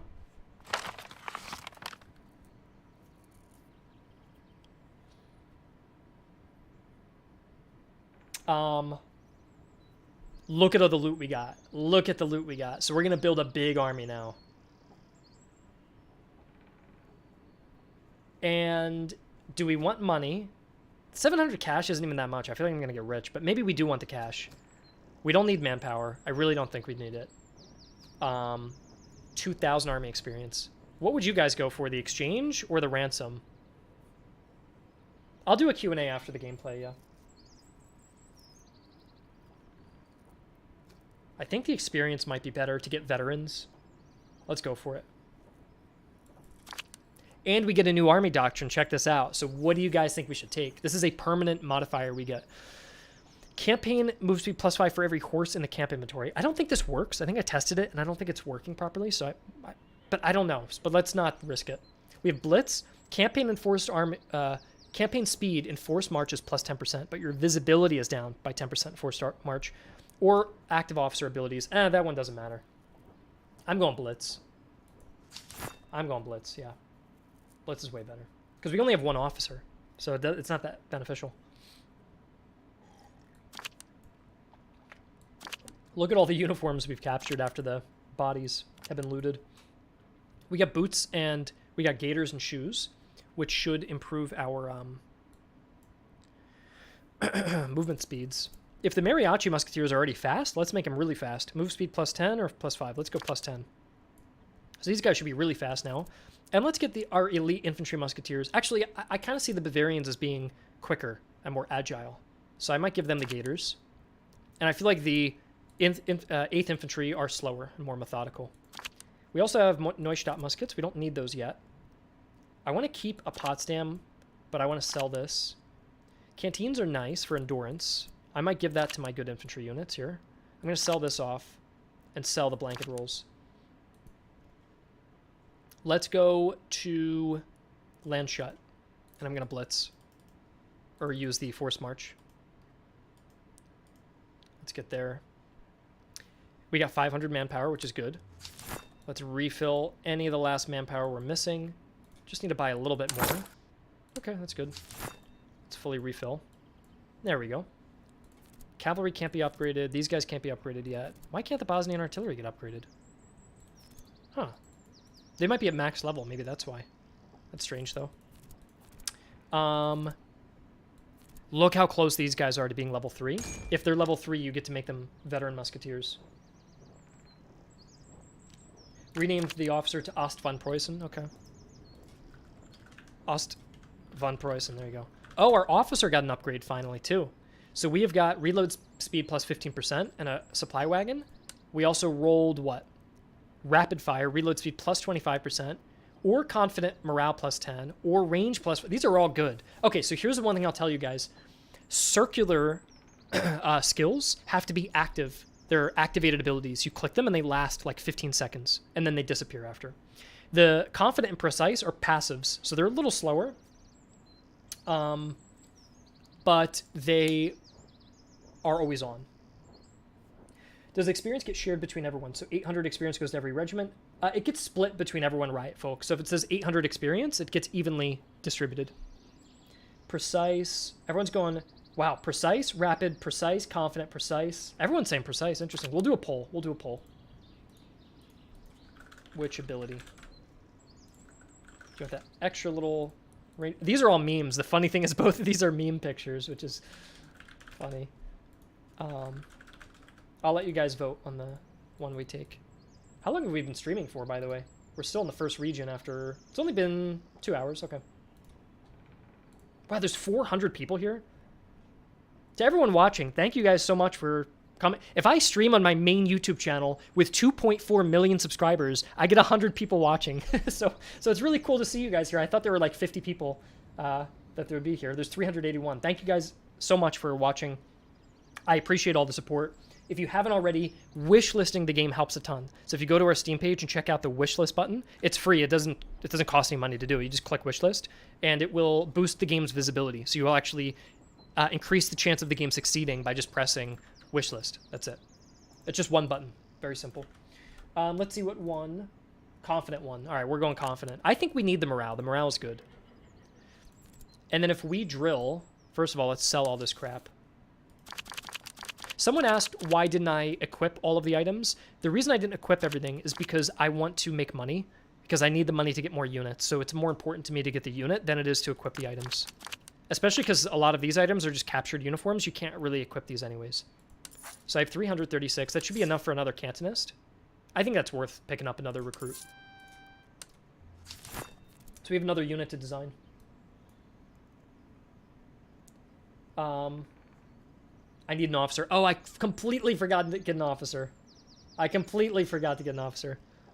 Damn, that would be nice. That would have been nice. What do you guys want to name this regiment after? The Ohioans. Make them Irish. Irish would be cool. We already have Mexican, but we could do Irish as well. Belgian. Make them Indian. Swedish. Stormtrooper. Make division names. Yeah, and I would do division names, but it actually clears every time you open and close the camp. It'll clear. It gets deleted. That's just a little bug, unfortunately. I'm seeing Irish. We'll do a poll for what the next one should be. Regiment theme. What do you guys want? Let's do Irish as one of them. Italian. I don't want to do Italian because the flag is going to be almost identical to the other ones. Swedish was one. Somebody said the Stormtroopers. So I'll also leave that as an option. There you go. And then I want to spend what little money we have to drill and get up to Veteran 3. If I can get to Veteran 3, that'd be great. This headquarters is going to come after me very soon. I need to get the Veteran Musketeers. That's how we're going to win this. Here they come. Here they come. Here they come. Okay, this is going to be rough. I'm going to drop a save here. Enemy incoming. The headquarters is now full strength. So we need to... Here they come. They're going to be chasing me. Okay, you guys voted for Irish. We'll do the Dubliners. What number? We'll do 13th Dublin Infantry. We'll do Dublin Foot. And then the Irish... What kind of flag do we want to go for? We definitely want green and orange. What kind of flag do you guys... Do you guys want, like, the tricolor? Or do you want something more creative? I feel like it's got to have some white in it. I'd either go like this one or this one. By the way, the flag is backwards. I'll fix that now. There you go. I kind of like the creative flag, honestly. The white diamond one. Because we already have a tricolor. I'm going to do this one because we already have a tricolor for Mexico. Yeah. I like the diamond. And then a harp. Do we have a harp? I think we do. Aha. Oh, that's cool. I like that flag. All right, and then we desperately need to get supplies. I may sell off some of our equipment. We're going to rush through this. Oh, hell yes. We got the food, which means we can get through the mountains. Yeah, you need food to get through mountains, so there we go. We need to go down to Moyes. Look, the headquarters is coming. There they come. Okay, we need to get down there. And get manpower and ammo. And we need to force march our way there.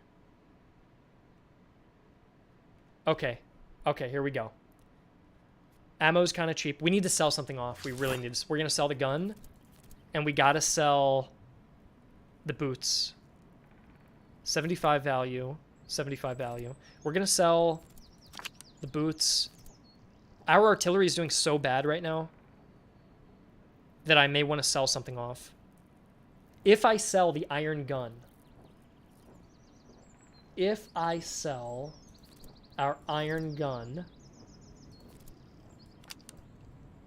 oh god, that's so bad. No, I don't want to do that. Basically, we need the ammo to drill the troops to get this guy to the veteran level musketeer because he's so close. And if he's a veteran, his stats get improved by 35 accuracy, 55 morale, and improved reloading time. And we really need to get there. Enoch, the difference between an iron cannon and a bronze cannon, the bronze cannons just have upgraded stats across the board. They're modeled after the same base stats of the iron, like an iron 3-pound and a bronze 3-pound have the same stats, but the bronze ones are just like all +5. They're just better made. Equip the musket to the Irish. I could, but I need money. I need to sell those things off. I'm going to get rid of the Tompions too. I need the cash. Because I need ammo.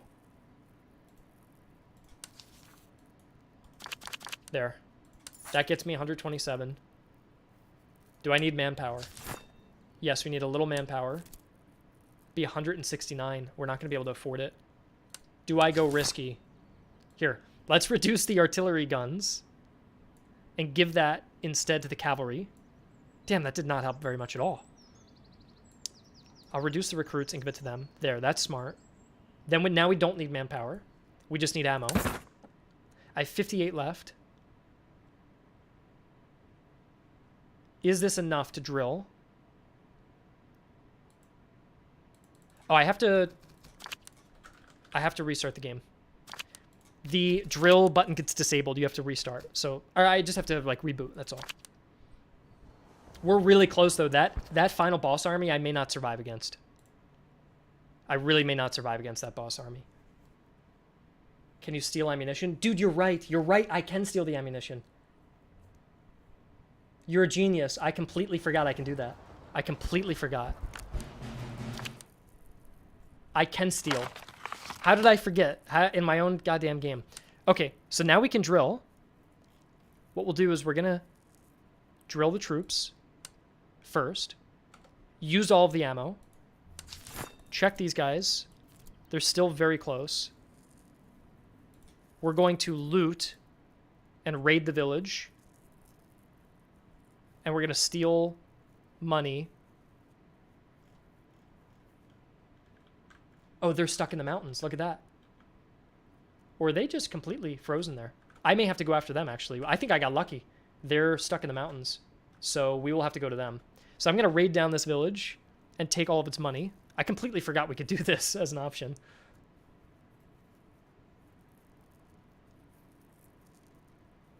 I just need a little more time. I need to buy us a little more time. I might go to Waldenburg next.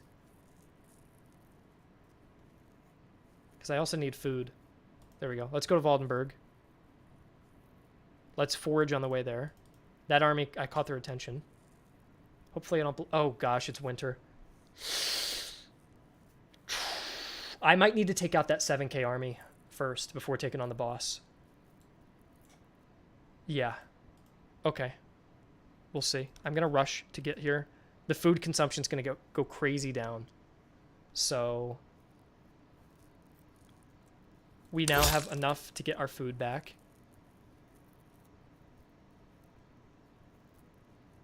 I need a little more food. I need money, or manpower, and I need ammo. I'm going to refill my units. I'm going to get even more ammunition. I need extra food. How do we get extra food? We need to raid, maybe? Things are getting desperate. Men's gotta eat. Yeah, we gotta eat. Dude, even while raiding, I'm losing so much. Okay. Here's what we basically need to do. We need to go and engage that army. Turn it into food by doing an exchange. And then race to get to this headquarters to close the region, because the winter is just not good for us. So we're going to blitz. We're going to go as fast as we can because we're going to lose so much food. Take out this army. We're going to beat this army and get ourselves to veteran. And then we're going to... I feel like if you raided a village, nearby villages should be less willing to supply and trade with you. I agree, Chris, and I do think we need to implement something with that. We just have not done that yet. All right, we're now in winter. And we actually have a river line we're holding here, which is cool.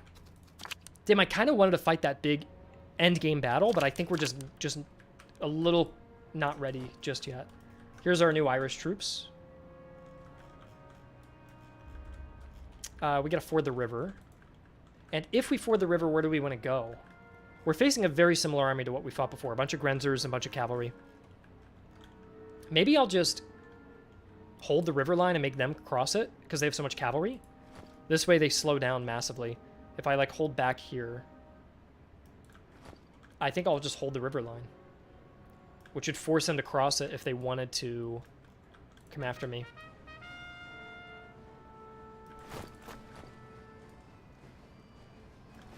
There we go. And that is marshland, which is now frozen into ice, so that slows them down even more. And our Dubliners will hold that flank in case they try to flank us there. Teutonics can go... I might lure the cavalry with my Teutonics and try to cross the river quickly and have them get shot by the mariachis. And then the generals got to go back. And the artillery's also got to go back so they don't get shot.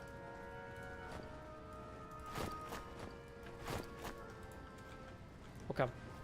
Yeah, we're just going to hold this river line here.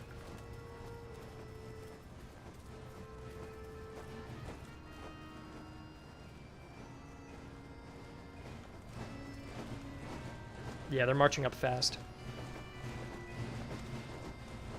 By the way, I don't know if, Hetman, if you're still here. I saw you in the chat. I didn't say hi. So if you're in the chat, hello. Otherwise, I saw you drop by, but I never got to make a comment.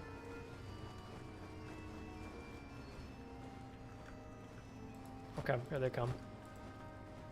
And we have a new trait, don't we? We have confidence. The morale of all the troops in this division are plus, what, 10? 10%? So yeah, that's pretty nice. The people who aren't getting that morale buff are the cavalry, which is fine. The artillery in the back, and then our Dublin troops in the back there. Yeah, fording the river like slows them down massively. And it takes up a bunch of fatigue, so it's a little risky to do. But if I could draw them in this firing cone, I kind of want to lure some cavalry in. Okay, we'll speed it up a bit. We'll hold this position. And this isn't a major river, it's like a creek, so you can technically cross through it.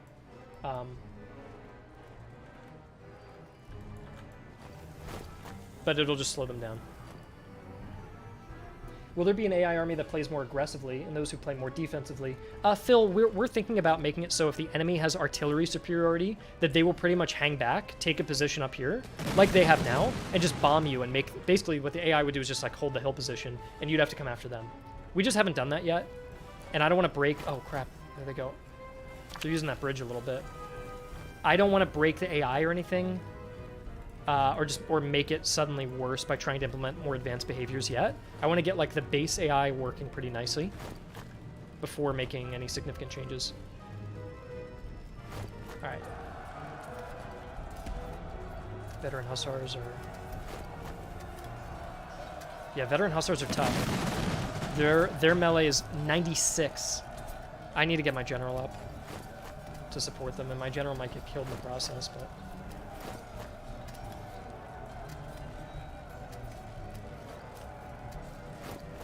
Hopefully if I sit far enough back, it'll be okay. I think I'm giving them the morale buff. Basically, this aura needs to be touching the flag. You see I'm getting closer. There it goes. There. So that's as close as I can get. Cavalry's coming on the left. If I can draw them over the river, that'd be nice.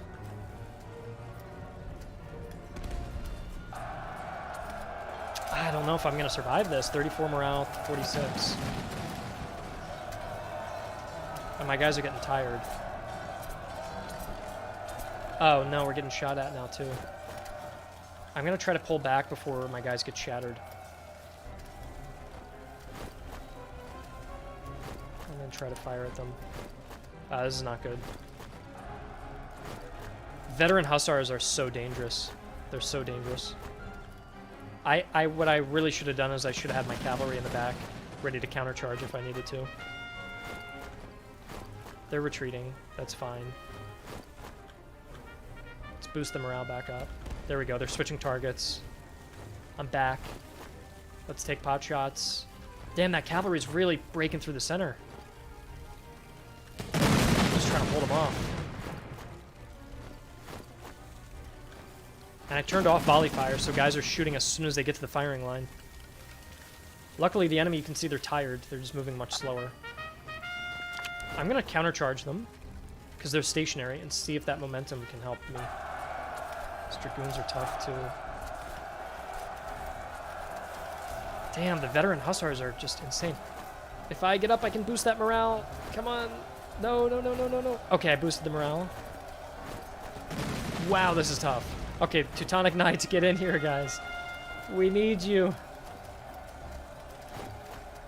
My infantry's just not holding.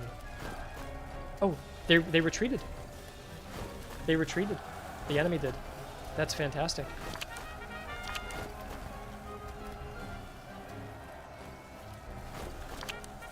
There we go, I'm charging in. I'm not even paying attention to all their infantry right now, which is probably getting such a good position on me. Okay. Yes, we did it. My cavalry got in. They retreated. Oh. Gosh, that was tough, wasn't it? Barely held the line there.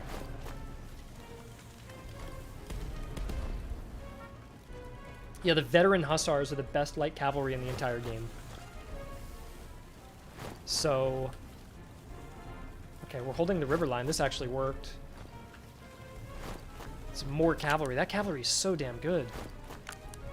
Turn off volley fire, let them slip into the river, and get the Teutonics ready to countercharge. Yeah, when you're outnumbered like this, you need the countercharging. I need more cavalry in my army, honestly. There we go. Look, they're getting stuck in the river, and I think they take higher damage, too, when they're in there, so... There we go. Hit them, hit them. And I have my mounted troops, who should be able to also fire on them. Come on, Teutonics. There we go. Look, the plan actually worked. We're actually killing them on the banks of the river as they come in. That's great. Okay, the rest of the line is holding. The general's got to fall back now because if he doesn't, he's going to get sniped, as we've learned. He got sniped. God damn! No! Oh, that sucks when that happens. Yeah, it shattered all my units. Damn, that really blows. I may not be able to win it because of that. And I don't have enough officers. I kind of messed up in my strategy because I didn't buy enough officers. There we go. Their dragoons are retreating at least. They have horse grenadiers too. It's like, that is really tough to deal with. They'll rally at least. They won't, and they won't. I'll have one unit that rallies. Yeah, that's really tough. I don't think I'll win it. I think I'd have to restart it.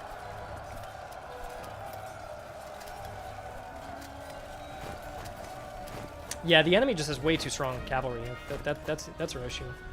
The cavalry is just way too strong. And we don't have enough officers. We have, like, no officers to rally our troops. Okay, those guys are back. The Bavarians actually rallied.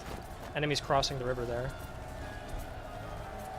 We defeated the Horse Grenadiers. Okay, we're doing better now. This game is way too hard, though, right now, as you guys can see. There are no easy battles currently, which I feel like I need to debuff the enemy forces a little bit. I'm going to take out those Grenzers. I also want to slide down into the forest, because there's more cover there.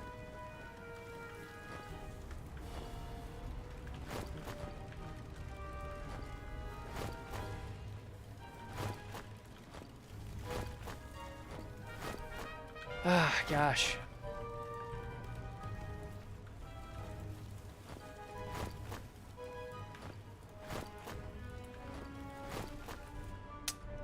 Yeah, I don't know about this battle. I think when the general got shot, it screwed us. I might be able to cycle charge in the back. Just repeatedly hit them back there. I mean, if I could break their morale enough. There. Now I get back. Oh, my guys are just so tired. I want to get back and do another charge. Try it again. And I'm going to stay in that melee now. And keep firing them on the front.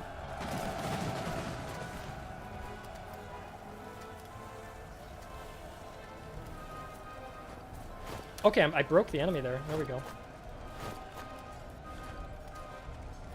Yeah, the one thing I'll be clear with, well, the two things I want to say. Number one, it is a glitch. It's a bug for the general to die. So in the actual game, it's not going to be the case that the general suddenly gets sniped like that and your whole army retreats. That's obviously not intended. The second thing is, though, unlike Total War, you have divisional officers, and I only have one division officer. You're supposed to have two, one for each division. So I am playing a risky game by not having enough officers. So it'd be kind of like going into battle, and you have no higher level officers. Like, Napoleon gets routed from the field, but there's no Ney, there's no Grouchy, none of his marshals are present. And you're like, who's actually commanding the army then? Just like all your battalion commanders? Like colonels? So I think I'll be able to win this, actually. If I'm smart here, I think I can do it. Yeah, I can break these guys. And if I break them, it'll break the guys next to them, hopefully. Yes! Oh, we're in good shape. We did it. I don't know how we turned things around. I don't know how we did it. You know, as much as I'm celebrating, I do realize we also have to deal with a giant logistics problem. Because it's winter and I have no food. So I'm going to hunt down as many prisoners. Every time you kill guys here, it is racking up prisoners. So if I chase everybody down as much as I can, it also makes sure they won't rally, which is good. It's also very important. Charge these guys again here. There we go, shattered. So if we capture all of those guys, it is going to get us more prisoners that we can turn into food, basically, by doing an exchange or a ransom. There we go. Okay, all right, we're in good shape. That was a big army, too, so we got plenty of loot from that. Unfortunately, we burnt down the nearest village, so we can't really turn this into money. I do need the food, though, so we're going to turn that to food. I leveled up. We got a veteran musketeer now. Check this out. Beautiful. Look at that guy.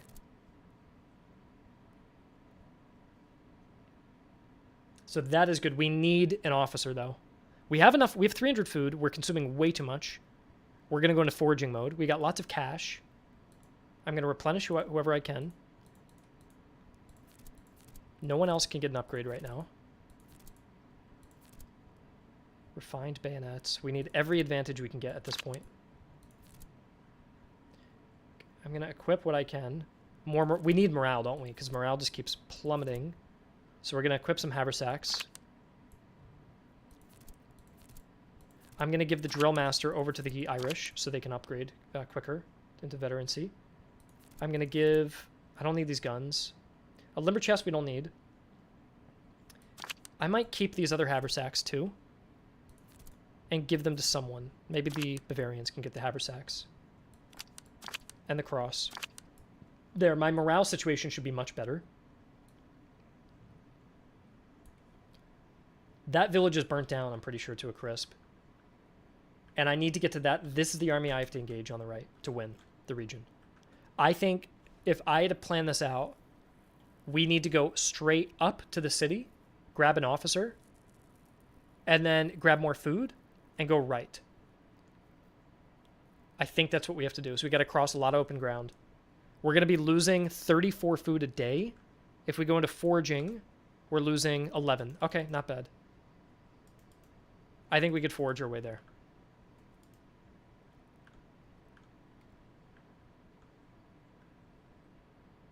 Well, you have to drag items into the inventory. You can just right-click items to equip. And after battle, the loot automatically gets added to your inventory, so you don't have to manually do it. Okay, look, we actually crawled our way back up to Brieg, and then we got to take that guy out in the mountains. Will there be platoon fire? Unfortunately not, President. We do have fire by rank, but platoon fire is a little complex. We were just unable to do that. Okay, so do we need any manpower? Yes, we do. That's really expensive, though. Is there any manpower we can get on the way? Yes, there is, from Kosal. So we need food from here. There, 300 food. Sell off all of this crap. We have 855. Grab Thielman. We have our second officer. He automatically gets a promotion because of the Prussian bonus, which we'll do... Yeah, none of these are great. Cavalry's been doing better for us than artillery. I'd rather give the cavalry accuracy and keep the cavalry in here. And we'll raise up... Maybe the Irish will turn into cavalry as well. Looks sunny being in winter. There's a glitch, Steven, where if you go into a battle after winter, it'll reset everything back to summer. I wonder if I could save and it'll fix it. We'll do winter save. Let me check.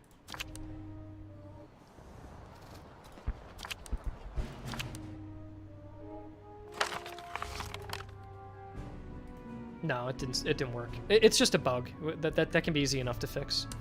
Our music got turned back on, though. We don't have the manpower that we need. I'm going to deplenish... I'm going to reduce the manpower of the recruits to get everybody else back up for now. And then... What else do we need to do? We've got money. We could buy Cantonus, but they cost more here.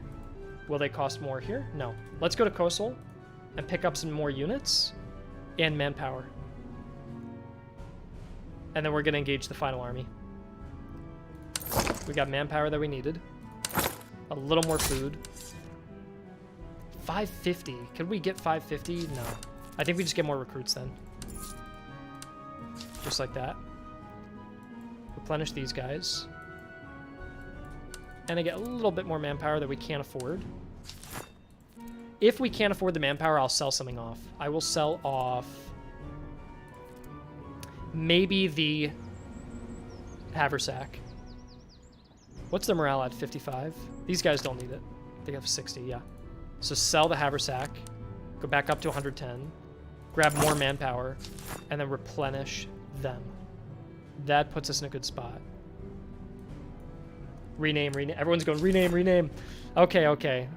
We've got 2 full divisions now. Our Freikorps recruits, what would you guys like them called? Is there any downside to decrease the manpower of the conscripts to raise manpower of the veterans? So, Chris, the only thing you'll notice, see how it has a yellow healing sign over, like, my veteran units here? It takes them longer to replenish. So, if you do pull manpower out of the weak units and give it to the other guys, these guys just take longer to replenish naturally. And so, you can't necessarily exploit it like that. Everyone's saying Swedish. You guys want this, like, multinational army, don't you? Why can't they just be Prussians? Why do they have to be Swedes? I'll make them the Swedish. We'll say the 47th Swedish conscripts that we stole from Pomerania. And they'll go light blue. We'll do... Let me look at a couple Swedish flags. Are there any, like, regimental flags that they've got? Not... We could just do a cross with the blue and the yellow, can't we?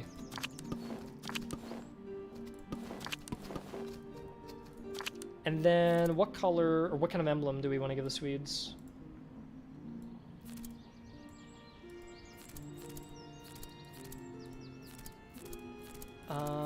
Or none. They could have no emblem. A lion. Do we have a lion? We have this. That could be cool. I kind of like that. Yeah, that's cool. That looks good. Okay. I think we're ready to take on the final battle. Let's see if we can win it.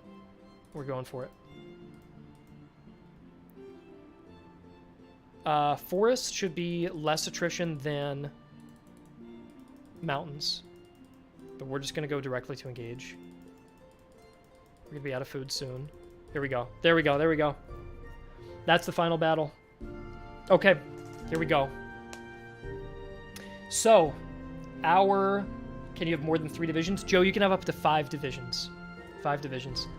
So if I lose this, guys, if I lose this, I will not replay it. But this will end the first region, and then you go to region 2. There are 3 regions to win the war. And so we were able to build up 2 good divisions. The next region, we'd hope to build up 2 more, and the final region, you'd hope to kind of get your last division and polish off your others. But we're going to end today's stream with region 1. And I'm hoping we can win this. We have got... Okay, the one weakness we've had was the cavalry, right? But they've got Austrian dragoons, and horse grenadiers. If we can take out the cavalry, then we're in good shape. The infantry we have to worry about are veterans, though. So, Hungarian Fusiliers, Hungarians, veteran Austrians with veterancy as well.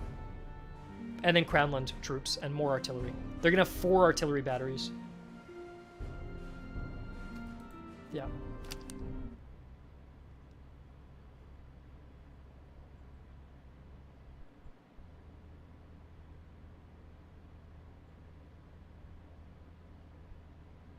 Will we have more gameplay streams where you play the 2nd and 3rd region too? I have not balanced the 2nd and 3rd region. I'm balancing one region at a time. So I would not say so. But yeah, this is going to be it. Chris says, is there a way you can lose one region but still fight on? Unfortunately not, Chris. It's been gamified a lot, so you can lose battles within a region, but the final army that you engage is kind of like if Frederick mustered all of his men and took it against the full Austrian field army. And if you lost everything and Frederick got routed, there were moments that the Austrians just could have marched to Berlin and captured it. Now, they didn't because he was lucky, because commanders would either stop and not push, or Russia left the war. Those things we're not accounting for. But in the case that you lost your whole army at the end of a region, there is no use in going to the next one after that. I don't know why the loading is taking so long. I'm going to give it a couple minutes to load because it's a big battle. If it doesn't load, then I did something wrong, and I will reload my save after restarting my game. And if that doesn't work, and I can't fight the final battle, wouldn't that suck? Either way, it's a development build, and we had so many fun battles, so even if it doesn't work, it's okay. But I thought it was really cool playing with you guys and naming the units, and I'm hoping we get to fight it, but we'll see. We'll see. The loading circle stuck. The loading circle sometimes does get stuck. I'm going to give it like a solid minute and see.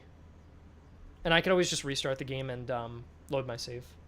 Will armies have situational awareness? If you outflank an army, could the whole army suffer morale penalties? We have something kind of like that, where if you do rout units, their neighbors will get scared and they'll get a morale penalty too.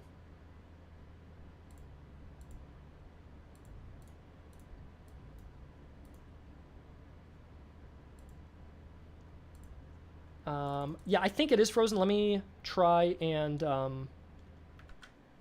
restart it. I'm hoping we get to fight that final battle. If we don't, that's a shame, isn't it? If we don't, there's actually another army nearby, and we can make that the final battle. Because I'm pretty sure that should work still. It might be that final army that's bugged out. We'll see. But there's another one to the left, and I can fight that one just as well. Yeah, I could fight the 5,600. It'd be less epic, I think. But we'll try these guys again. Damn, I'm hoping it works. That'd be a shame. Because I fought the final battle today in my last playthrough. Yeah, I don't know what's going on. That's a shame. Let me send my error report. That one crashed. I fought the final battle today and lost right before the stream to test it. And I'm like, well, this is going to be hard. Let me send my crash log. And I will boot it back up. And we'll try to fight the other army next to it. And make that the final battle. Damn, that would have been a cool test to put the army against. Which is a shame. Let me see.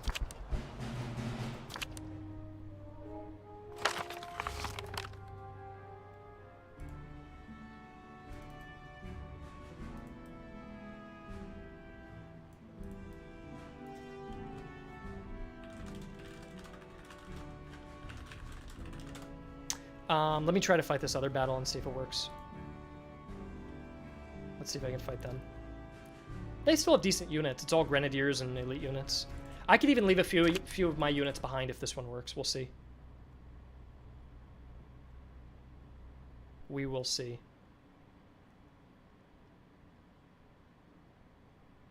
Okay, this one worked. It's just the HQ battle that doesn't work. All right, this will be our final battle, though. And look, we do have cool units to fight against. We've got the regular Fusiliers. We've got Grenadiers. Check these guys out with the bearskin hats. And then we've got some cavalry to fight against. I will, to make it easier, since we're saying this is the final battle, I will maybe have 2 of my units not be able to participate. My Swedes and my Dubliners. I might leave them out to make it more of a close battle. There. Now I have 4 infantry against theirs.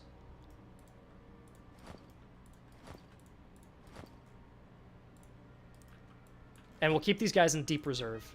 If we need to pull them up, if I start losing, we can do it. But yeah, we'll fight this battle out. I don't know why the headquarters battle doesn't want to work.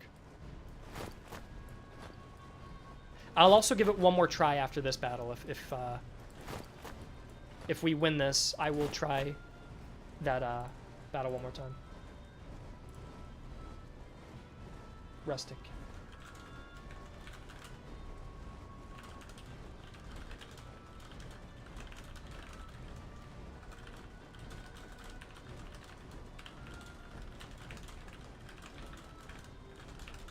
Okay, we actually found the error. It's a cannon that doesn't exist.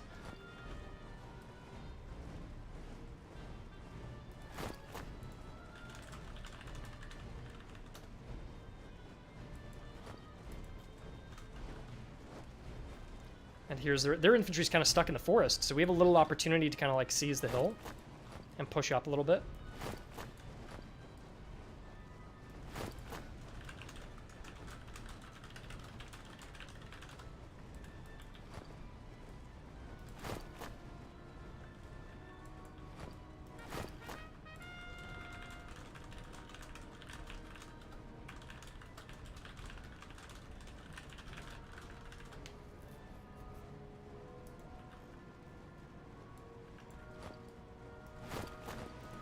We'll get our artillery up on the hill here. There we go.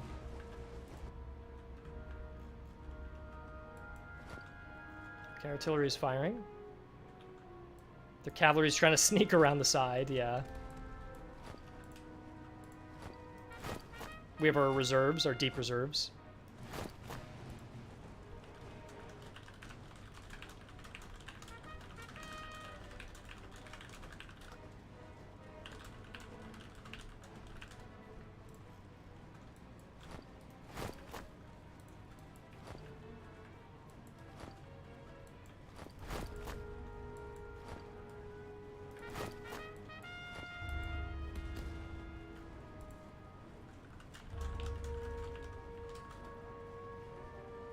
We might be able to fix that crash. I might be able to open the save and edit the weapon that's breaking, that the enemy's trying to load in with a cannon that doesn't exist. So yeah, we're going to try to fix the crash. So I'm going to try to win this battle really cleanly. That's the challenge, because we don't want to take casualties if we're fighting the boss after this. So we're going to try and not take a lot of losses. In fact,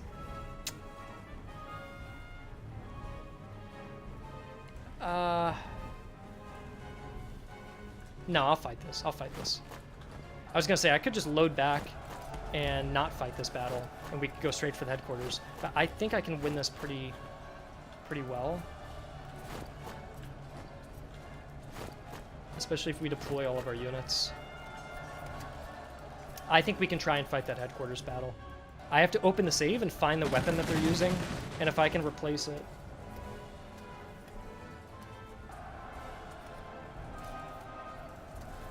Then, yeah. Then we can fix it.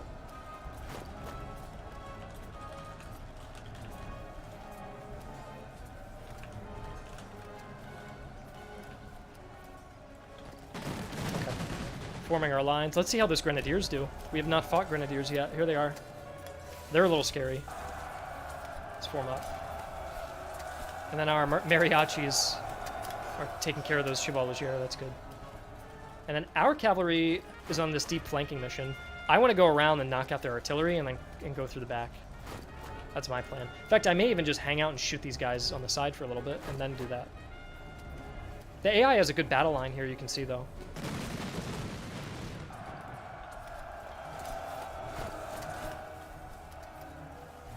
These guys are getting hung up on that last. There we go. And they're a little tired. I want to... I'll have them slowly walk up to flank, because they're tired. I'll have these guys fire. There we go. Good shots. I wonder if I should charge them. I might try a quick charge on the flank, and I can pull out and cycle. There we go. Let's pull out before it gets intense. And you can't keep cycle charging because you're going to lose stamina, and they'll get completely exhausted. So I only want to do that like once or twice. I think I'll do one more time and break them. Here we go. Ready? There they go. Beautiful. And you can see our stamina on the left with those legs starts getting like much more red. There, and then we could cut these guys down. Alright, yeah, we're doing really good this battle. I think we will be able to fix our bug. And play that final battle and see if we can do it. Because I want to see if our army can stand the test.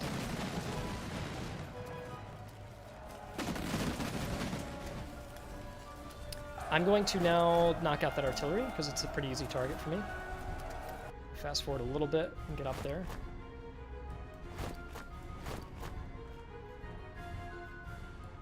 My Swedish conscripts broke. It makes sense. They're only recruits, so I'll let them break. I'm going to have to go after them.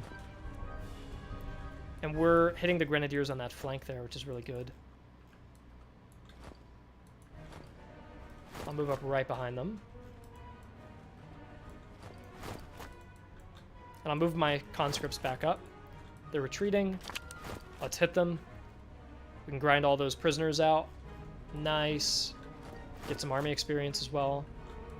Took out their artillery. Beautiful. I'm going to charge into them.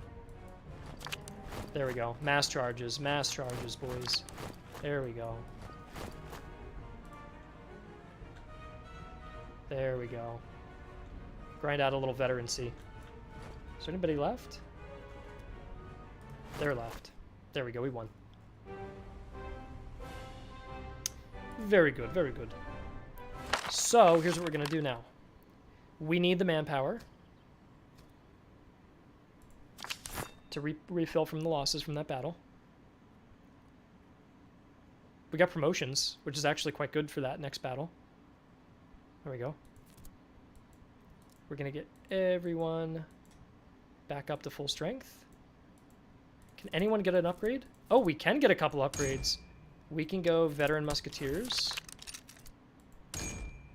I might wait until these guys can become grenadiers. I'm going to wait until the Bavarians can become grenadiers. If I wait one more veteran, see, I can do that. And then these guys, when they hit 6, can become lifeguards, which is really cool. And then, I don't know why, I feel like my bayonets keep getting unequipped. We might as well enable all of our items, because we can't sell them right now anyways. So let's make our guys as strong as possible. Good. And then we're going to go up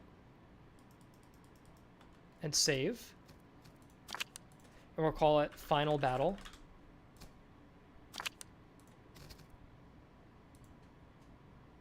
And we are going to fix.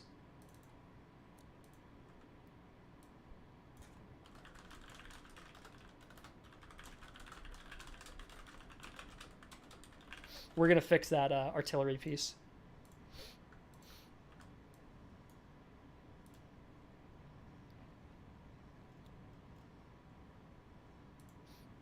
In the meantime, I'll read your guys' chat if you want to ask any questions or anything.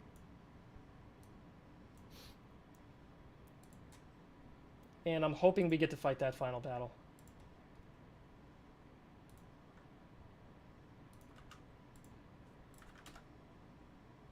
Open a notepad. Replace all with iron 12-pound gun. Okay. Please remove the contemporary Polish eagle from the emblems. I've heard about that. I've heard people complain about that too. I could look into that.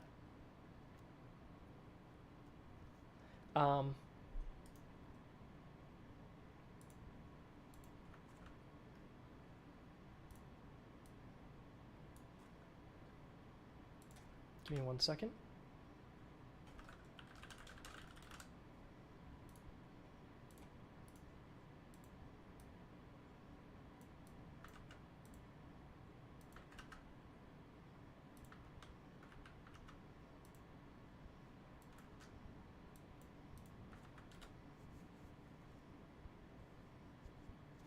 I can't fix it. I don't think I can fix it, guys, because the army hasn't generated yet.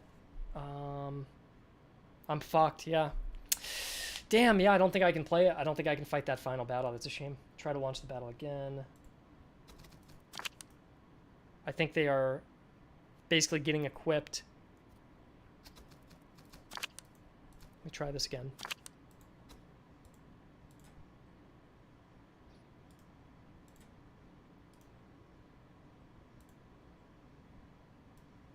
One second. Oh, we might have something. We might have a lead. Maybe not, though.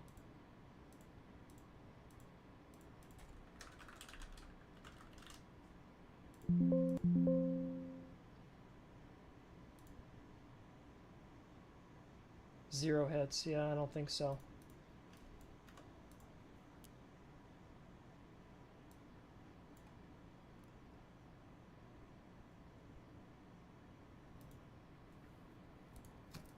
I don't think we can do it.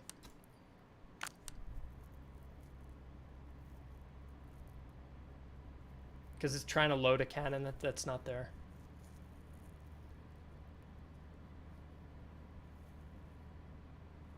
But we had a really good stream. I thought the stream was great. And next time we'll have more bugs fixed and stuff.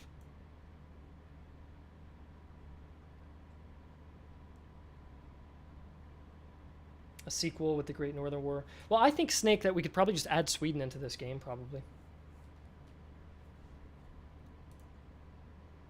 Yeah, I don't think we can load into that final battle. I'm sorry, brothers and sisters.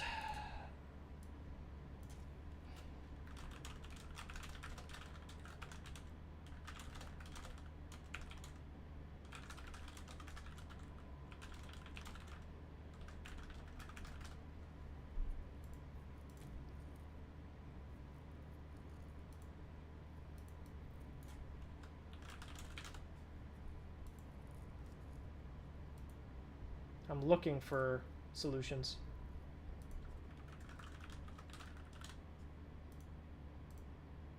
Yeah, I don't think so.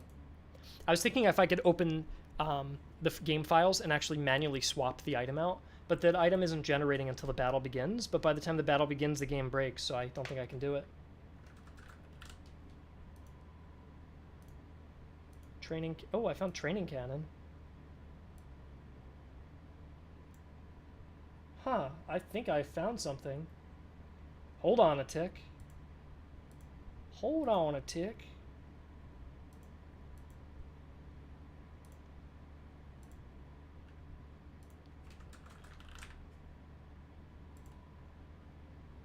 Okay, I have an idea.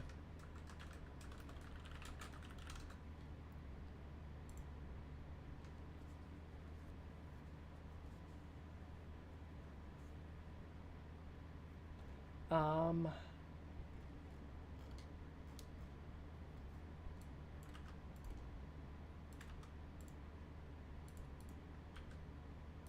Okay, I'm going to try one more time.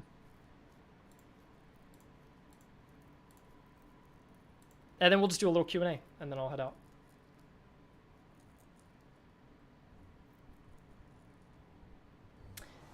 Will there be an option to play against each other in campaign? No, there will not be multiplayer in this game, I don't think. I think it is what it is.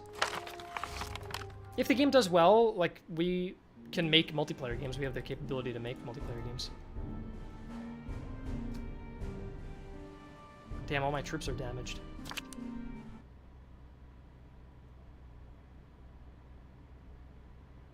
Yeah, that little spinner's not spinning, unfortunately. Oh my god. Oh my god. I fixed the save file. Here we go, ladies and gentlemen. Ladies and gentlemen, I have fixed the save file. Alright, hey listen, I'm not the programmer, and I managed to debug and correct a corrupted save file midstream. I'm impressed. Alright, here we go. This is it. This is it. We have a much bigger battlefield, as you can see. So there's a whole town over there. They get even bigger than this as well. You can actually look off to the side and kind of see to the right how much bigger they can get if the battle was larger.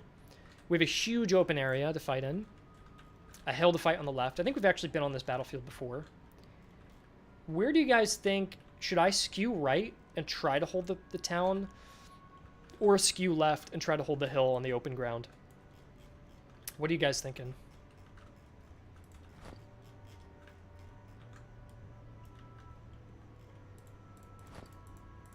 I don't know how the hell I fixed that. That's honestly impressive. I fixed it by accident. I just changed a file name that I actually didn't think was causing the problem, and it actually fixed it, which is really cool. Let's see which guy was breaking the game. I can actually tell. The person who's a 12-pound cannon. Yep, he broke the game. That was the guy who did it. This guy here broke it, and I fixed him. Because he was trying to load in a cannon that didn't exist, and I replaced it with a 12-pounder, and he's got a 12-pounder now, so... We have Hungarian Fusiliers, more Hungarians, Austrian veteran Fusiliers, more veterans, and then Kremlin recruits on the flanks, and then some cavalry. Horse Grenadiers are going to be dangerous, and then a big battery of artillery. We have on our side the 47th Swedish Conscripts, the 13th Dublin Foot, the Teutonic Knights, Bosnian Artillery, Bavarian Life Regiment, the Berlin Guard, and then we have our two veteran, they actually get yellow trousers now, the two veteran musketeers, the Mariachi and the 8th Infantry. This is like our infantry corps, and then we have an officer as well, and the officer is attached to the knights. What's really cool about having the officer attached to the cavalry is he's a mobile morale unit, so we can actually march him across to provide morale along the front, which is nice. But yeah, it's a shame all the viewers dropped when I kind of like minimized the game down, but this is, I think, of the more exciting moment. So I'm gonna go for the town. I'm gonna play risky and maybe go for the town. Screw it. I'm gonna get everybody in columns, and we are going to rush that town. And because we're swinging the army right so heavily, it should actually throw off some of the AI who's on the left and take them longer to get here. Okay, here we go. Let's move up. Like that. Move these guys up. Frederick's moving up, artillery's going. Get the cavalry.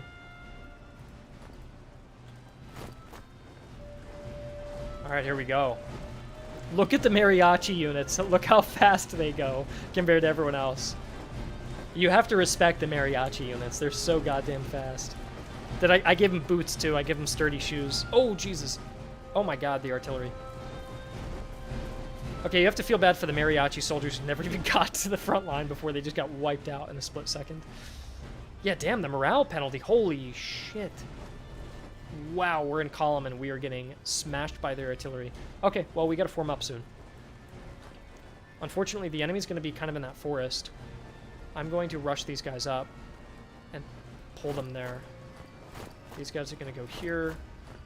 Berlin is going to move there and get the conscripts in the far flank as well. Frederick is going to be in the back. Set up the artillery. We're not going to use Frederick unless we absolutely need to. Let's get the cavalry back as well. Let's get everybody running to position. Oh, did I tell the mariachi to go back? I wanted them to go there. Oh, damn, I screwed up my orders. Oh, that's not good. Looks like I'm kind of caught in the open here. Maybe we took too much of a risk, but we'll see. I want to get inside that town. Yeah, we're not going to be able to... And unfortunately, we kind of gave them the forest. In the worst case scenario... Oh, gosh, we can just pull back. But we'll see. We'll fight to the death. If we lose, we lose. We'll go down fighting. There, we should get some cover from that. And then our Dublin foot and the Swedish conscripts are going to go deep flank with the Teutonic Knights, potentially. Bavarian Life Regiment has got 22 shock, 46 damage. Nah, I don't know if I could charge the Hungarians. Yeah, the Bosnians need to learn from the Austrian artillery, that's right. That Austrian artillery was crazy in column. They were just racking up kills. Who's doing that? The 12-pounders? Yeah, that 12-pounder is what screwed us there. Damn, look at the focus on the mariachi.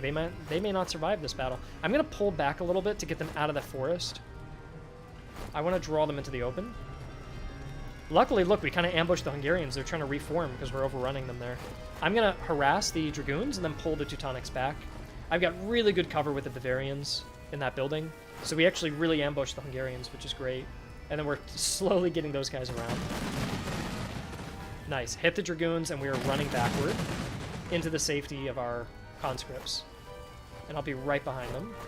Dublin Foot will be on the road as a rapid response unit. Look at that. It really drew these veterans out into the open. Firing. And what's really cool, this is kind of like the Battle of Leuthen. Does anybody know that battle? Where the Prussians rushed on the right and fought the Austrian army to the side. So this is actually a real tactic, and they actually fought over a town.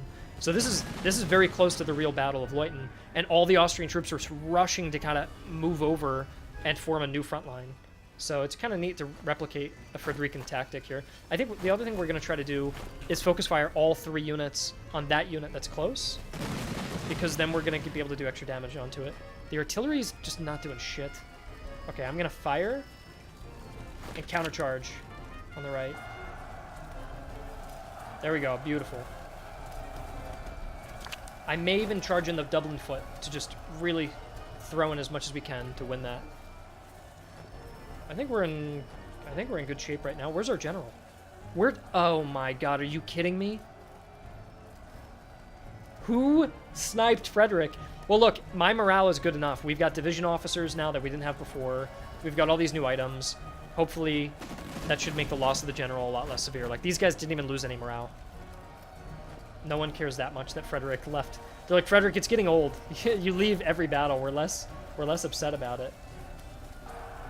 Oh, I lost the Swedish conscripts. That sucks. I'm going to kill the Dragoons, though, but I lost my Swedish. The conscripts sucked anyways. It didn't really matter. Okay, they're retreating. Now I took the morale shock now that Frederick left the battlefield. But we're still okay. Yeah, we're still okay. I'm going to knock out that artillery. Here's what we're going to do. The Teutonic Knights are going to death charge the artillery. I may die in the process, but we need to do it to save the army. So they're going to death charge. Those veteran Fusiliers are really not breaking, which is a little frustrating. Okay, they rallied.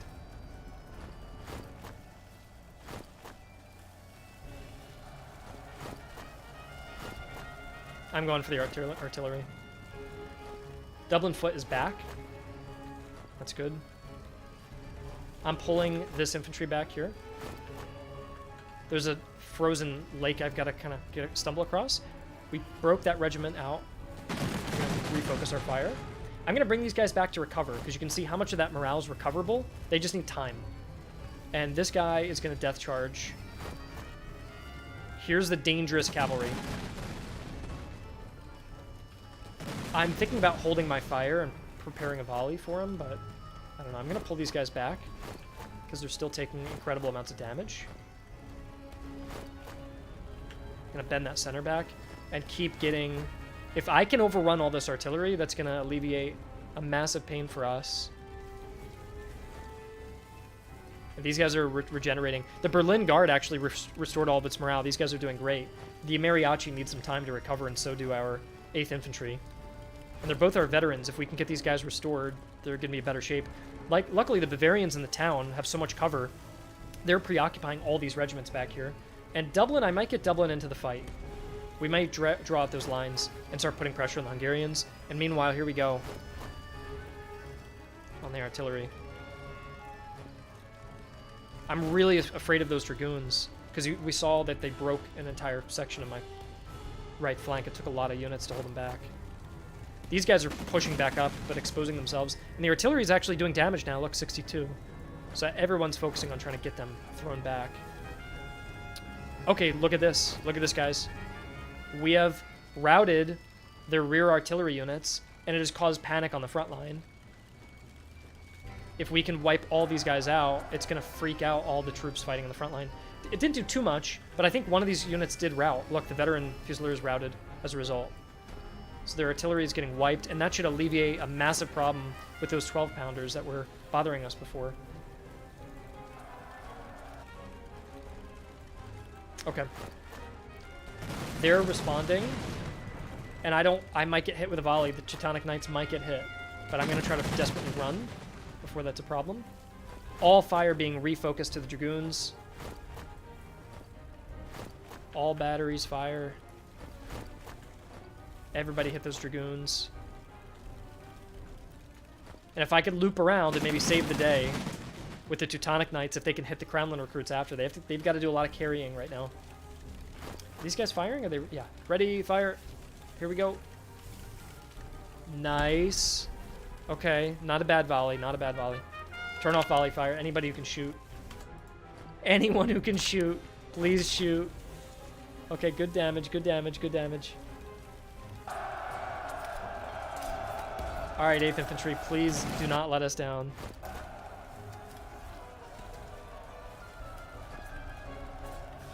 You missed one artillery. It retreated off the board anyways. Those Hungarians are gone now, too. The Bavarians are the real heroes today, aren't they? I think we lost our Dublin foot. We're going to kill the Dragoons. I think we've got it. Well, are we? We're losing way more morale than they are. I think it's going to be close.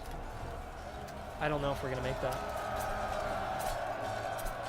Okay, we have a decision to make.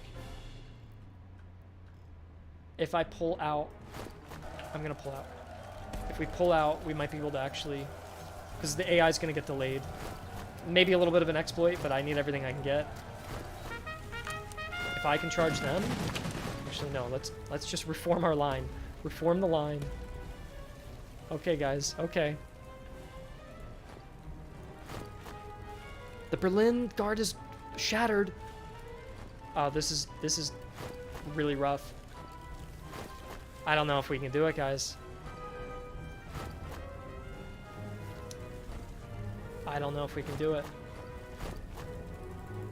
Damn, the Dublin guys really should not have ran away. That's a shame. They're not going to be able to do anything. I can't fight off the Horse Grenadiers. It's over with that flank. I can't fight. I can't beat them. The Horse Grenadiers are too powerful. I'm going to let them take the battery, I guess. Oh, okay, they pulled back. That sucks that the Berlin troops shattered like that. All their cavalry is actually rearranging to fight the Teutonics. The Teutonics may have saved the line. They may have saved it. I'm gonna keep firing with what we can. Let's hit them now. Okay. This battle's technically winnable if... I'm gonna hit them now. If, wow,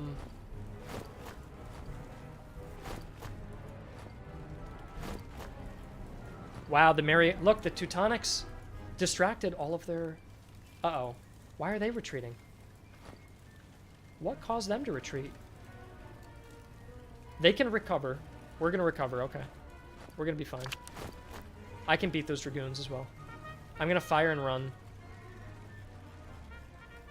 Okay, now I gotta run. We're gonna recover. Something caused a panic and they retreated. But they're back now, we're back. And we gotta take out those veterans there. We are distracting this army. The Teutonics are distracting them. Oh! Why did they retreat? What are they getting hit with? Are they hitting them? Are they gonna be able to come back? Okay, idea. If our... God damn. If the Teutonic Knights, they have an officer. If the Teutonic Knights can go back here, they can rally everybody up before they run. Okay, I retreated them. What's happening, actually, is they're leaving this officer aura. That's what happened. And it's causing a retreat. I need to go just take care of these guys. Got them. Let's take out the horse artillery. Or the horse grenadiers. Ready. Charge them. Who's going to win this? I might lose everything here. But you know what? The Teutonic Knights will have gone down fighting, and they did a good job, regardless. Yeah, I think that's it for the Teutonic Knights. Maybe there's a way I can have them escape. But I've asked too much of them. I've asked too much of them. No, please, let them live! Oh, okay. They're retreating. These guys are alive. The Bavarians held. Okay. We have a small group of troops that are left.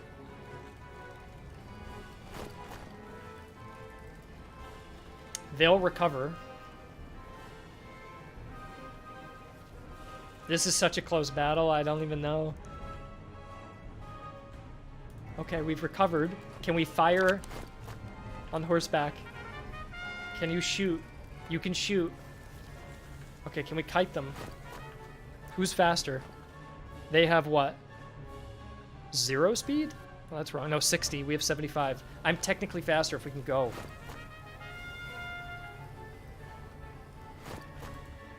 I'm technically faster if we can save them. And then we've reformed our lines on this flank. And here come the final units. Gosh, it's going to be so disappointing if I lose this, and I really think I will lose this. I don't think there's a way I can win it. These guys are going to have to just not be cowards and push in. Just do whatever damage they can do. Yeah.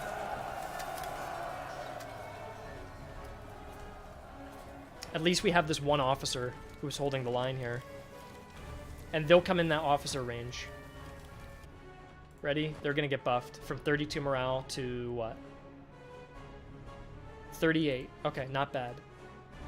So we've got reserves back here. Whew. Okay, we're holding. We are holding.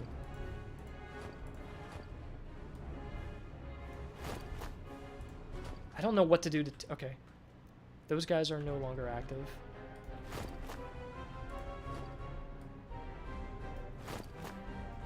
Let's have everyone focus on the Crownland recruits because they're lower tier units. Those Teutonics really, really proved themselves, didn't they? And look, the officers in the center, and each regiment is within the command radius. And I think we'll be able to do this. If we can break those Crownland troops.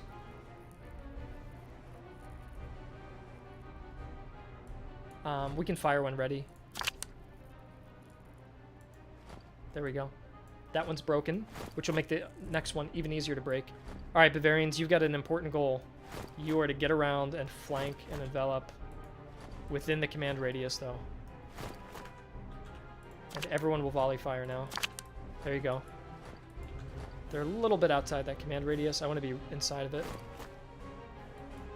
There you go. Okay, guys, fire. There we go. I could even go in for a charge, but I don't think I want to risk it. I'm going to fast forward.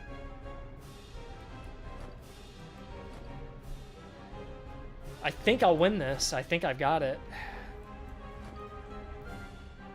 But this was so difficult. This is way too difficult. This is like Region 1. This was supposed to be easy battles, but... Okay.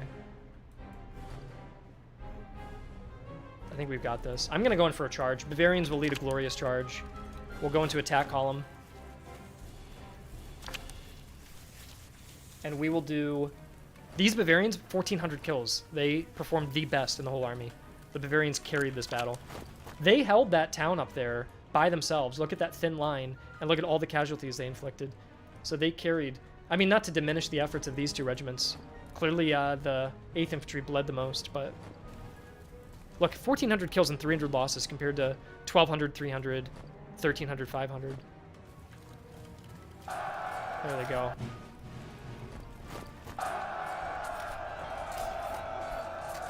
And now everyone can just fire at will. There they go. These Bavarians will win us the day.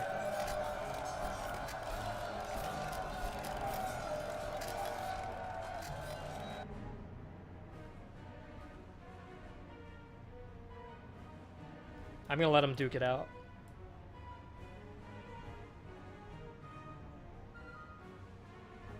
Their morale's just unbreakable, isn't it? That enemy morale there.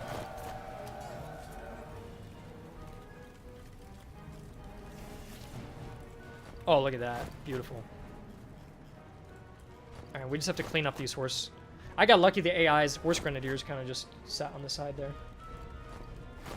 You know what, though? They got punished by a bug, and I got punished by a bug because my general died early on. So they can get punished in that way. There we go. Clean them up. Don't let a single one survive. Don't let a single one survive. There we go.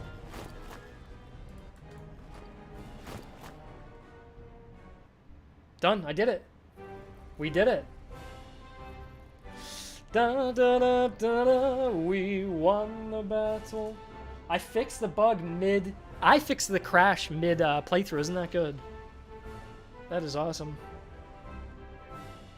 Damn, that's very satisfying to have won that. That is very satisfying to have won that. Look at all the loot we get. Look at this. Licorns, iron guns, more Hungarian horses, more gun picks, more... all the cannons are worth so much you can sell off. We even got deployable earthworks from that, too. 6,600 kills, capturing 2,100. We can get 1,200 from the ransom. Or we can convert that into 4,000 experience, by the way. These cannons, I am selling half these damn cannons. Why did the Austrians have Licorns? Weren't those pretty unique to Russia? Chris, the cannons are just kind of in like a general loot pool. If I made the artillery too restrictive in terms of which nations are allowed to give it as a loot, then if you fought a whole region against the Austrians, there would just be a much smaller amount of loot. So you could think of it more like the Austrians had those guns carried with them. Maybe they're transporting those guns or they're captured supplies. Because the Austrians and the Russians were allied at this time. And there were many battles and campaigns where the Prussians were fighting both combined Austrian-Russian forces. So I didn't mind those cannons being part of the loot pool more generally. You guys want to turn to experience? Yeah, we'll do it.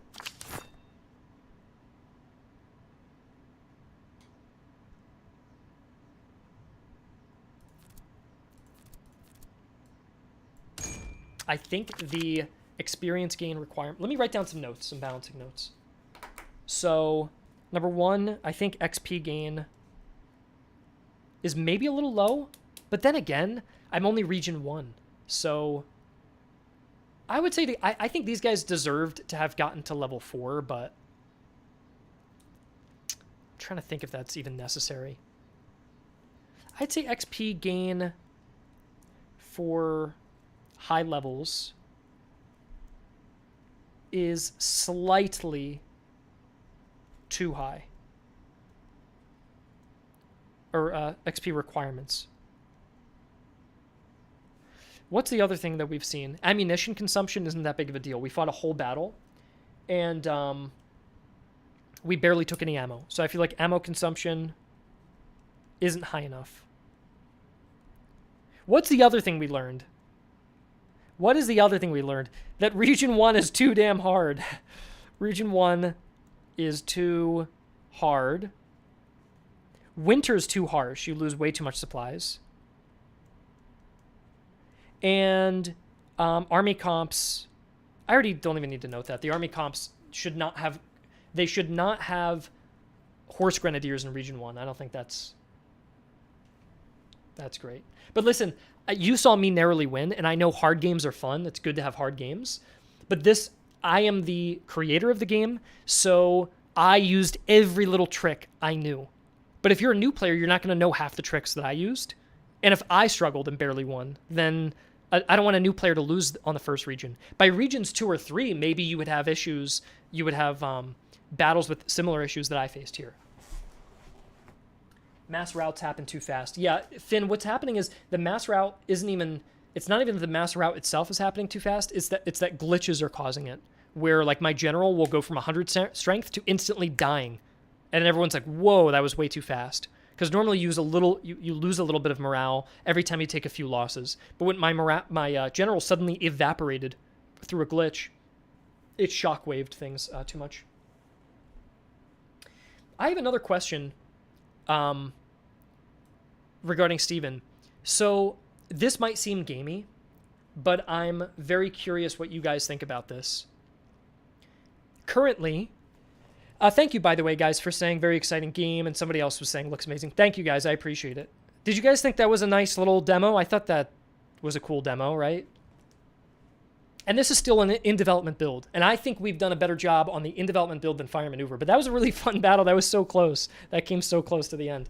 What did I want to ask? Oh, I wanted to ask you guys, I'm thinking of saving winter for later.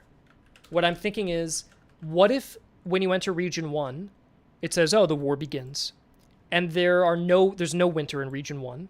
I know, again, this is going to seem gamey. Just suspend that disbelief of that, just temporarily, just for the sake of region variety.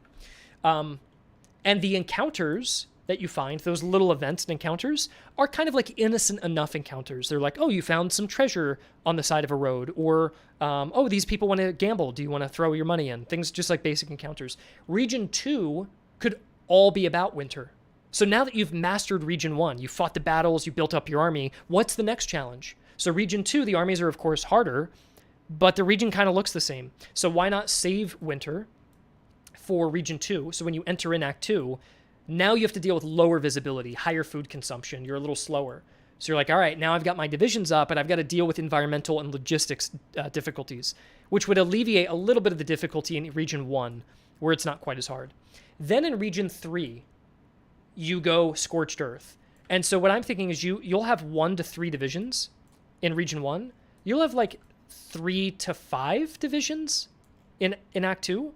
But here, if you've already got 5 divisions, what do you grow with? So what I was thinking for Act 3, the final act, is that the enemy HQ already starts at 50% strength. So they're pretty much ready to go almost as soon as you enter. And your army morale is lower. Because by this point, by the way, you'll have 5 perfected divisions. You're going to have a fully built army. So your morale's a little bit lower. Supplies are a little bit low. There's no positive conditions. The environment here is like sunny and grassy, just like you guys saw. The environment here is winter and cold. And the environment in the final act is that the farms are torched. The buildings all over the campaign map look half destroyed. The roads are darkened and blackened. Some of the trees are burnt. And it just looks like the war has taken such a toll that there's starvation. It's kind of like if you imagine the end of the 30 Years' War. Maybe to not that extent. But the idea is if you've been fighting in this Brandenburg area for so long. You know, when I would listen to audiobooks to get me in the mood for this game, and I was listening to an audiobook about Frederick the Great, and it was saying that by the end of the war, all of his best officers were dead. All of his most veteran troops were dead. He wasn't even going to win the end of the war. The only thing that really helped him was Russia's exit, and therefore Austria just didn't have the confidence to keep going, and they were exhausted too. And so Prussia was on its last legs, and I kind of want to make the final region an act of desperation, if you will. So the idea would be that this might take you about 2 hours. This one might take you about 2 hours. And then this one would be a shorter region. Act 3 would only be 1 hour. And you basically muster what supplies you can, get the final upgrades on the troops that you can, and fight the biggest final climactic battle in a Scorched Earth region. And this way you have like a 3-act structure. And there's still replayability in the game because you have 15 different armies you can lead. But that's maybe my final adjustment that I think I want to make. Yeah, I know it's a bit gamey to say that winter can't appear in the other regions, but I was thinking about making each environment more unique. And so, yeah. I don't know if the act structure seems too gamey, but I just want it to feel like each region, you as a general are being given different tests. So region 1, you're just building out your army. Region 2, now you really have to master logistics. And region 3, it's just everything comes down to that. And by the way, the idea of the encounters of region 2 could be like starving civilians on the side of a road. Do you feed them or do you steal their supplies? And then by region 3, you might find a mass grave on the side of a road. So those same encounters evolve and change between regions, and you feel the desperation of the war getting worse. From like sunny and bright to cold and dark and suddenly fiery and in despair. So that's kind of what I was thinking as a final touch onto the campaign. Again, I don't know if that would be too gamey or not or what. But yeah. Act 3 would be wonderful. I fixed the issue I brought up a bit earlier. I'd like if each faction has different levels in every act. Seeing the effects of war as the act progresses, a cool feature. The 3-act structure is great, but I'd keep winter in each regions. Maybe have winter come into effect faster in different regions. I've heard that as well, that you could still have winter in region 1, but it just comes in late. And Act 2, it starts in winter. Maybe something like that.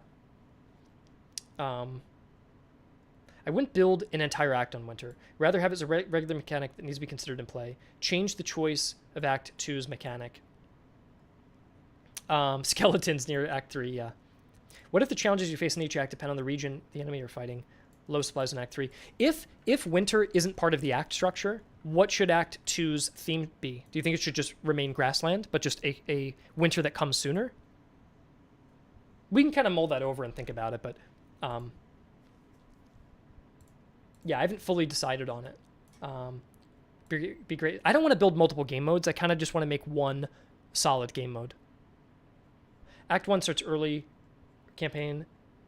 Act 2 is late campaign, so winter's sooner. Yeah. I think that honestly could work. Like Act 1 just gets a late winter, and Act 2 you get an early winter, and then Act 3 is Scorched Earth. You're not even worrying about seasons. It's like it's the final month of campaigning, basically. I feel like that's a good compromise. I can't introduce things like fall. It's going to require too much effort. Like, yeah. Change the core of Act 2 to something else, then winter. Yeah. 5 to 6 hours, we don't have too much time to play. I think the campaigns are naturally shorter, but the game is geared toward fighting multiple campaigns. So I've streamed for, 3 hours in Region 1? So it might take you 9 hours to do one campaign, but you have 15 armies to play through. So if you spend about, let's say, 8 hours per 15 campaigns, it take you 120 hours to play through every army. So in that way, I don't think it's quite as long in that way. With this game, I went for more the idea of like medium-length campaigns that you finish, rather than really long campaigns where you never get around to finishing it. You never even see the victory screen. You just give up and start a new playthrough. I didn't want that, so... Humankind, this is exactly what I'm thinking. Act 3 would have pre-rated settlements. That's what I'm thinking, like along those lines.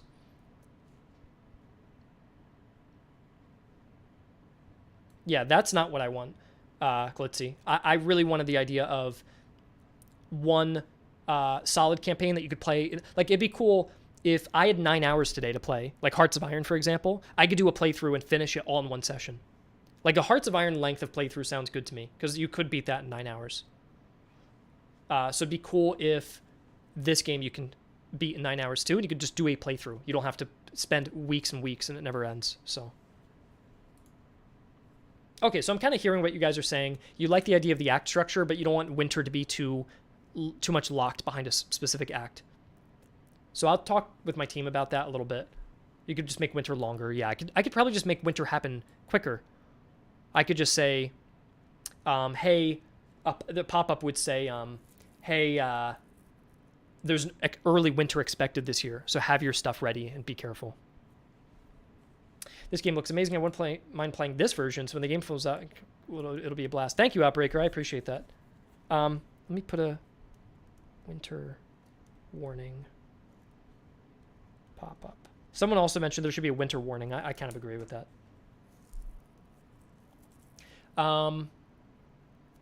By the way, do you guys have a suggested... This is kind of an awkward question to ask.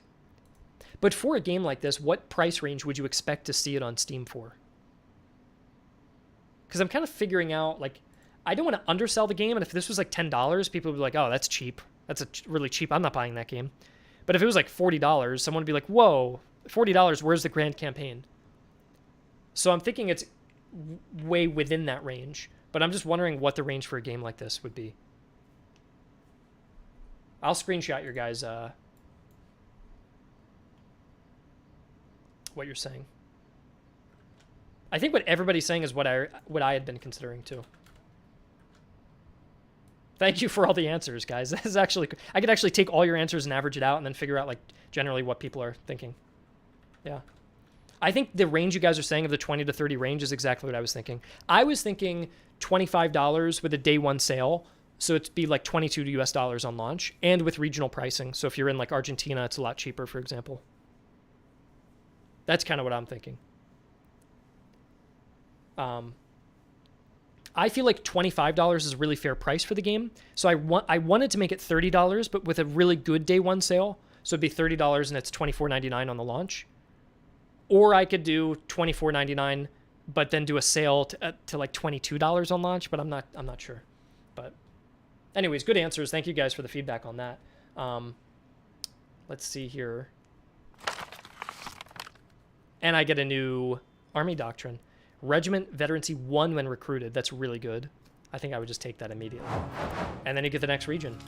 What's kind of cool, by the way, guys, is there are combined regions. So look at Brandenburg. France and Russia are there at Brandenburg.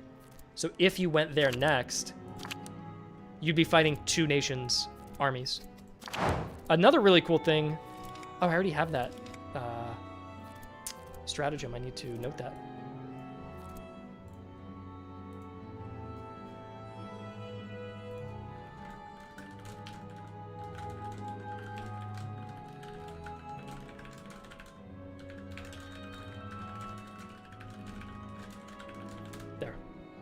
Hey Kelly, I'm on live stream. I will wrap up my live stream because I should. No rush. I'm gonna do some. Okay. Yeah. What do you got? What'd you make? Oh, that's very nice. I want to put that. Don't show me the rest of it. I want to talk to you about. The other one's worse. This is the only. Don't show me that one. I'm gonna be done in like 5 minutes, so I'll come see what you did. Okay. But yeah, thank you guys for coming. I have my army here. We've got upgrades on these troops. I think also one of the last things we should do before I leave is get these lifeguards. Oh, did they not hit level 4? Hold on. I gotta make them hit level 4 to give them their promotion. Go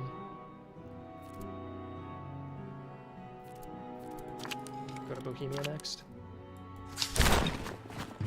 Yeah, what I've got to do is... And look, the whole region is now different. So now all the roads kind of skew upward here with a mountain range in the center. I don't think there's even any rivers in this one. Yeah, the Bavarians carried. I feel like I'm out of food completely, aren't I? I might be screwed here. I need to go on foraging. I really want to get the Bavarians... Gosh, I need to find a village. I hope the RNG doesn't screw me here. There we go. We're safe. I'm in. There we go. I need to sell all my stuff. Yeah, I could sell everything Make a ton of money. I'm probably not going to continue to play through. I just want to get the Bavarians.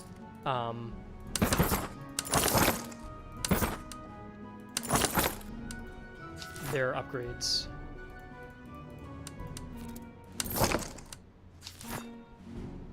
Okay, I took all the manpower from that.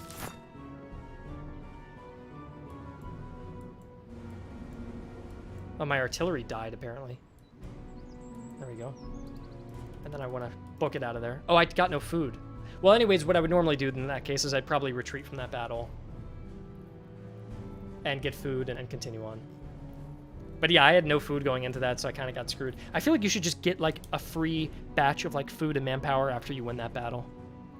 Because it kind of sucked going into a region with no supplies left. Anyways, I won't spoil any further. We did our demo, and this would be Region 2, and you can see the patrols are already a lot harder here.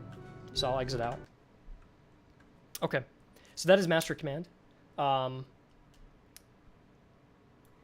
Do different regions have different sets of maps? They all pull from the same campaign maps, yeah.